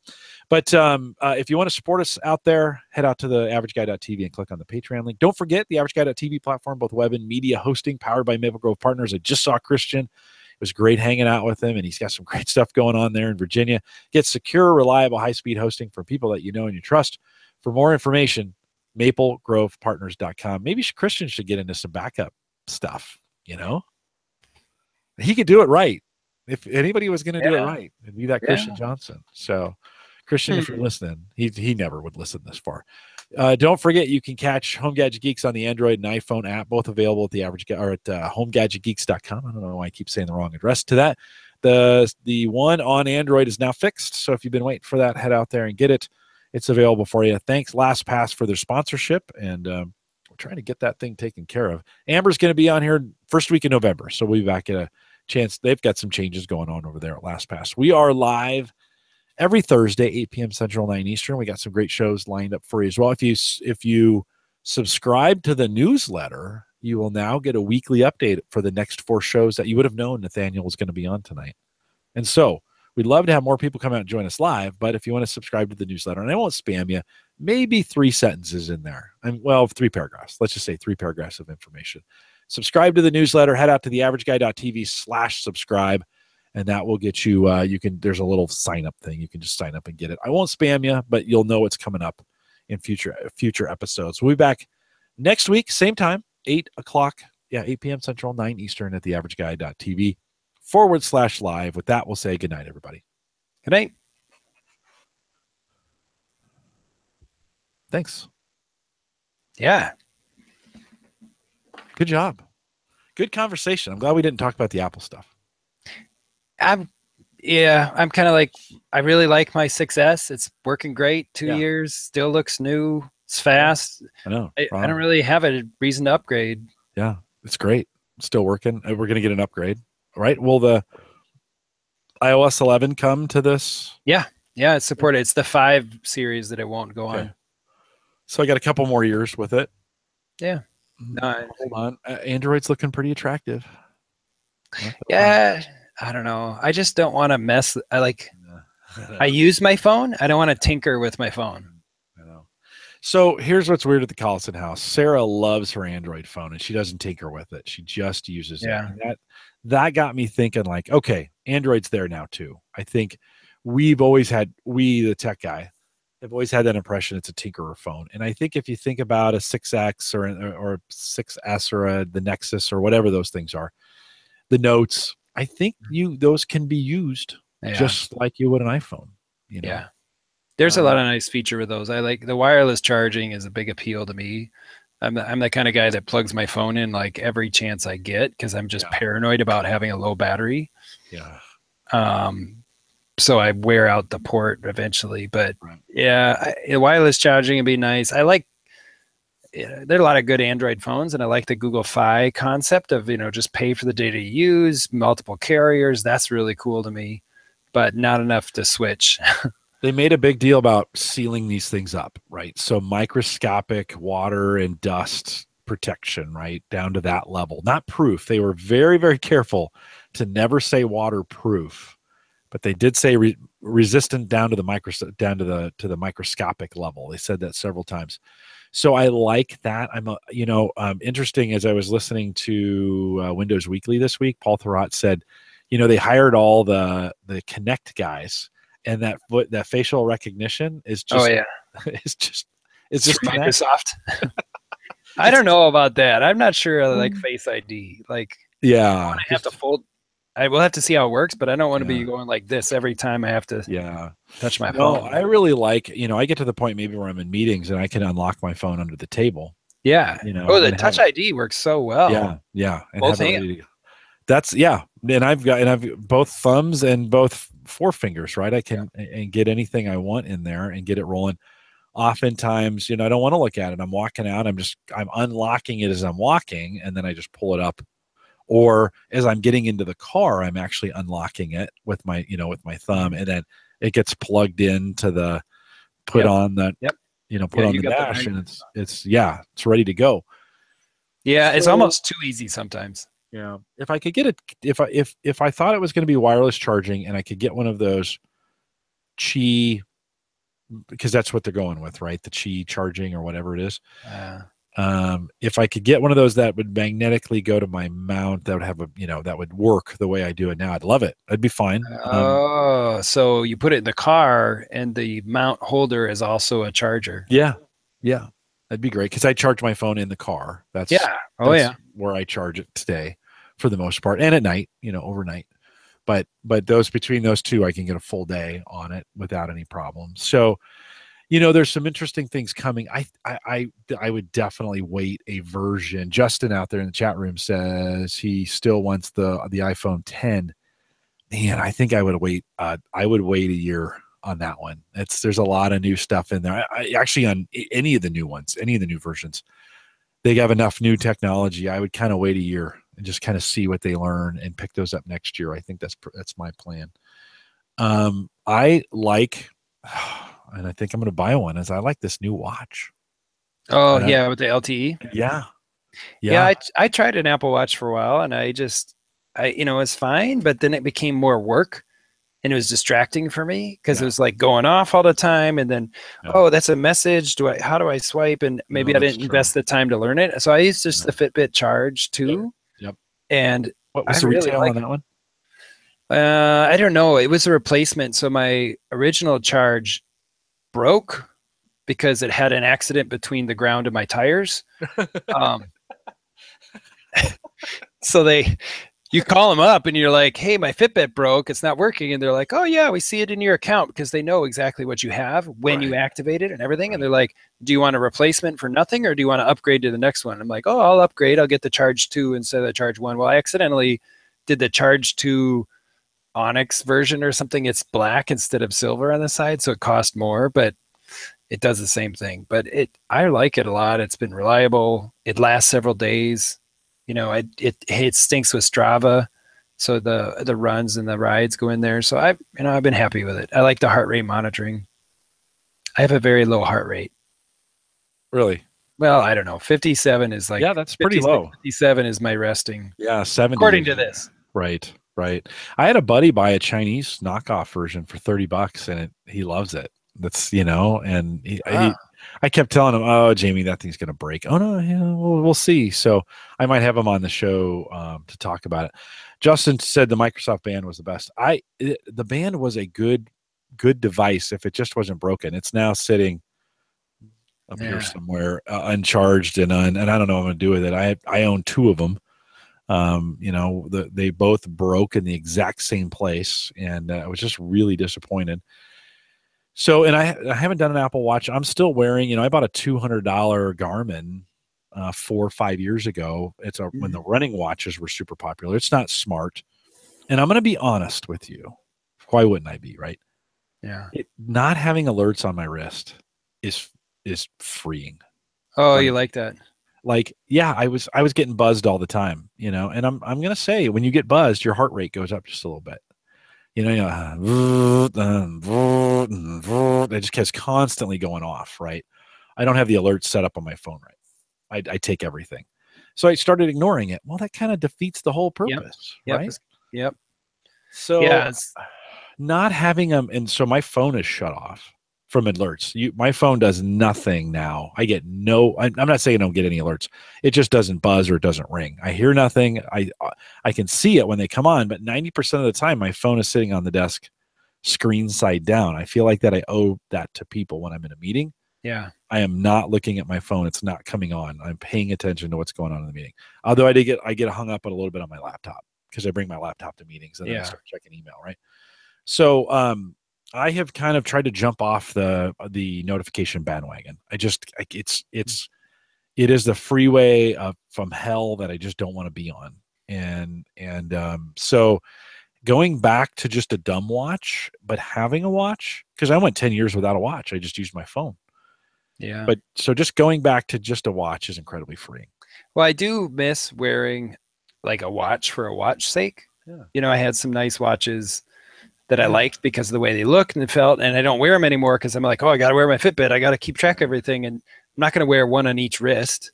Why wouldn't you? Why does that weird? Why is that weird? Why is it only like overkill? But is it? They both do. Well, I do. You know what I do? I switch this. I go left, right. I'll do a couple days on the left and a couple days on the right because I'll get an irritant.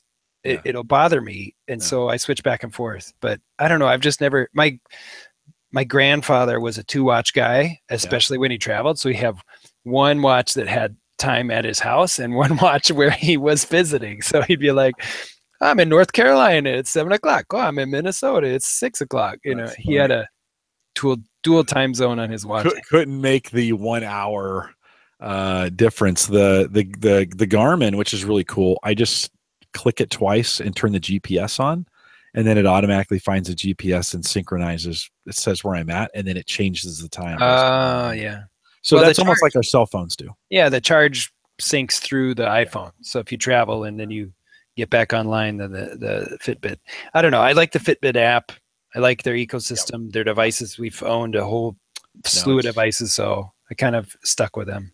Quick, let's do a quick chat room survey. Two devices, one on each arm. Is that bad or good? Like, can you do it or can't you? Because no, I'm with you. I've thought of getting just an activity tracker, right? And just put that on my right wrist and call it good, and then I get to wear my watch. And I don't know if I want either of them smart. Like, I don't know if I want either of them sending me notifications. I just want to track my steps. It's kind of like, but I say that's when Fitbit started out. They were just a little tiny clip that you put on your belt or something. Right. Tony says bad. So if it's 1 bad, 0 good. Come on, guys. It'd be interesting. They're about 30 seconds behind. So Emily is rapidly scrambling, trying to get put the child down so that she can type it in. Justin says, done it. Prefer not to, but when I had the Microsoft Band, it was fine. Yeah. Yeah. Why did it suck, Justin? What was bad about it? Is it just a matter of getting 2 on 1? When I went watchless 10 years ago, I felt incredibly free not to have anything on my hands, right? And I could get the time off the phone if I needed it. When I put a watch back on, it felt weird for a couple weeks. Like, I was always messing with it or, kind of doing stuff. So even 1 feels kind of weird. I imagine 2, I don't know if it's a thin enough band. There is a fitness. I'll try it for you. I'll take the sacrifice and I'll try it. Gonna give it a shot. Yeah. There is a new fitness tracking device that's actually a ring, and I don't know if it's out yet, but it's everything stored in this ring. I'd do that. Yeah. Now that would be. I'd wear a ring on my right hand, which I don't. Yeah. I'd wear a ring over here if it looked cool. Yeah, I'd do that. I don't know. Yeah. I need for a fitness tracker. I'd actually take an implant at this point, just like put it in my body. Yeah, especially if it's accurate. Yeah. What's your heart rate? What other things can they measure? Because that's the kind of stuff. I haven't done it yet, but I can imagine going to the doctor in a year or two and be like, well, what's normal for you? And, a year ago or 2 years ago, like, I have no idea. My heart rate, like 100, or how much sleep do you normally get? Oh, well, now I can tell you I get less than 6 hours of sleep, or, 6.5, or, how much do you exercise? It's been a huge motivation for me, like you, just to know and have a sense of, hey, I'm below what I want to be, or I'm above it, So I had a 20,000 step day. That's really great. I was really busy. I was doing a lot. Or I had a 6,000 step day. Yeah, I didn't do anything. And just, I don't know. It's helped me to feel like, okay, I got a motivation to take a walk at night, that kind of thing. I think the other thing we're missing on real estate is our ankles. Like if I could get a strap, it doesn't need to have a screen. I don't need to see it. It just needs to wrap around my ankle comfortably. Yep. And then it tracks, and then it would communicate with my phone. Why do that would be I think that'd be a cool place. I can hide it with a sock. It can always be there. You know. Jim, there's a way you can get an ankle bracelet that tracks everywhere. Free from the government. It knows when I'm running. It knows where I'm at. Running away. Yeah, I don't know. It's interesting to see how things are going to change over the next few years. Yeah, I do. I do like the idea of some historical, like you were talking about, from a medical perspective. My doctor's kind of old. I need to get a new one, but I do like. Die. Say it again. He might die. I think he's going to die before me. I'm pretty sure he's going to die before me, but he's an old guy, old school. Like when I had an old school physical with him, I'm like, oh, we're not going to do this again, because I had a younger guy before, and he was a little progressive, and I liked it. And he got out of the business. And so I was like, I got to get a new doctor. And they just gave me one. And this was an old guy, sweet old guy, but he needs to retire. But I would love to have better history. And especially, my dad had a heart attack at 60. I finally gave in to some cholesterol medicine. Some of those kinds of things. I got little nicks and scratches, and not literally, but you know what I mean? Yeah. That's starting to get like, okay, I'm 50 next year. That 50 to 60 is a very critical time. It'd be good to get some activity tracking that was consistent. It also having like an ankle bracelet, so to speak, or whatever, tracker. It wouldn't be so weird in bed. You could. That wouldn't, to me at least, that wouldn't feel so weird. You go to bed with these things on, and it's kind of like, okay, this feels weird. Yeah, this feels weird. Yeah, my wife's got a sleeve. She has this little like sock sleeve that she puts over her Fitbit so that it's smoother. You still have the bulk of it, but it's not catching on things. Yeah. Yeah, my doctor told me when I was in the physical this year, he said, you have to be careful because guys like you and me, we're active. We walk, we run, we exercise, we're eating pretty healthy, all the good things, but we're at risk of bone density problems if you're not lifting weights or trying to force your muscles and bones to stay strong too. So cardiac and that kind of stuff is good, but he said you might want to consider some strength training down the road. And I'm like, one more thing. I know. It's even more important as we get older. I do a lot of push-ups and I do a lot of stairs. Yeah. To kind of, build that non-endurance kind of strength. I've added stairs in once a week. I'm biking more regular. So it is, all these things that you got to do. So Yeah, Justin says so. So we do not have that issue, but the constant monitoring versus the sporadic would be better. Yeah, no, yeah, I could do a lot better in that space.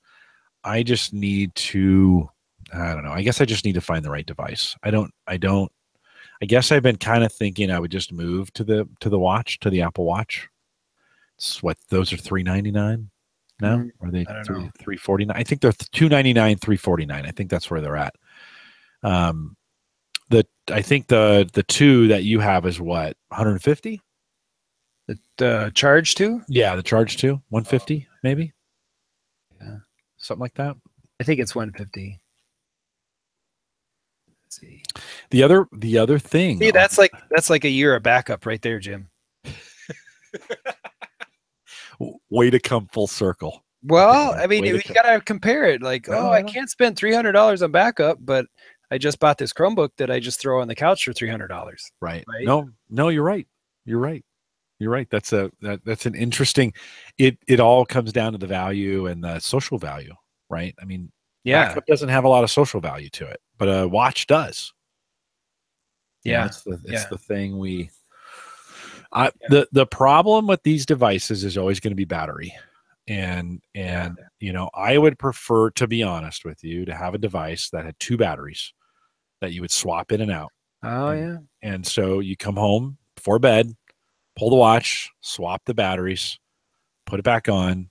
It's good for another 24 hours. Yeah. And that way you're not monkeying with, because that always pissed me off to take that thing off when I was. Well, yeah. And they always have proprietary chargers and it changes every model. So it's like a poker and a clip. And so it's kind of a pain, but this one's good for now. You get 2 years out of a Fitbit tracker.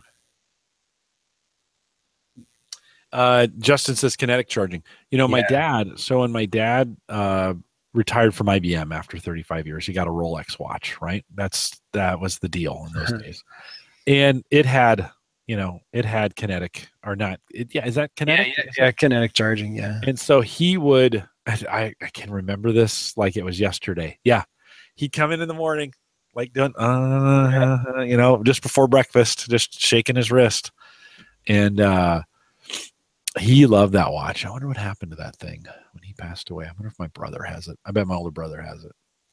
But he loved that watch. That was, 35 years working for IBM. And 35. Yeah. He fought in Korea in the 50s and then in the early 50s, and then met and married my mom in 55. And he started working for IBM in early 56. Wow. Something like that. Well, that's when people had, career, and it's the loyalty to the company, but the company kept him around. Never paid him very well. He started as a security guard and then moved his way, into, and in the end, he was just ordering parts. That he was a parts guy. They would push mainframes, and they had to have sales and support, and he would be the guy. These things would be on site, and they would call, "Oh, we got to have this part right away," and he'd overnight it or whatever they would do. Right? That was kind of his job. Eventually, IBM bought Roam, the phone company. Nobody knows who they are anymore, but IBM bought this company, Roam, big, gigantic phone company in the 80s. And so for the last 5 years of his career, they kind of pushed him off to the side, like, "Hey, go inventory this stuff." And it was just a terrible job. I don't know how he did it. It was awful, but he did. He probably didn't worry about it at night. No, he did. And he did not. He was not checking his email when he came home. Right. He came home, drank a bunch of beer, watched Johnny Carson. Watched television, watched the nightly news with Tom Brokaw, and Dan Rather. I kind of remember him just bitching about Dan Rather before him, and watched the nightly news, and fell asleep in his. He had a recliner. Fell asleep in his recliner at about 8:30, 9. Yeah. Up at 5 the next day, back into work Monday through Friday. Checked in at, got in at 7:30, was off by 3:30 or whatever, right? 4. Yeah. Very, very, very different than we are today. He wasn't doing this. He wasn't thinking about doing this. He was not, this was not even on his radar. what's interesting is that he worked for a tech company and he wasn't very tech savvy. Like, you would be like, he was terrible at fixing things. He just wasn't into technology, could barely run the lawnmower. That's the funny thing about tech companies, the startups, like, Code 42 or all the other ones. At first they start with real tech heads and they're like all about product. And then as they grow, they're like, crap, we got to buy an assistant. We got to hire an assistant to run the office. So we got to hire an HR manager. And then all these people that don't have the tech, mind or focus or interest or skills come into the company and they're like, oh, well, now we got to find an internal support for our people that aren't techie. And it's kind of interesting to watch that grow. No matter what the business is, you're going to have a variety of people with skill set. But I don't know, using email and computers is kind of a prerequisite for so many jobs now. Yeah. I think even in, a cashier at the recycling center, when I take, recycling in, she's got to be able to run the computer to pull up the rates or check this and swipe this. And it's not sophisticated, but it's not absent. So, well, and I know he would have had to have operated a computer for the ordering for what he was doing. And of course, IBM was using all their own stuff. That building he worked in is gone now. It's a Home Depot, which is weird to go back to San Jose.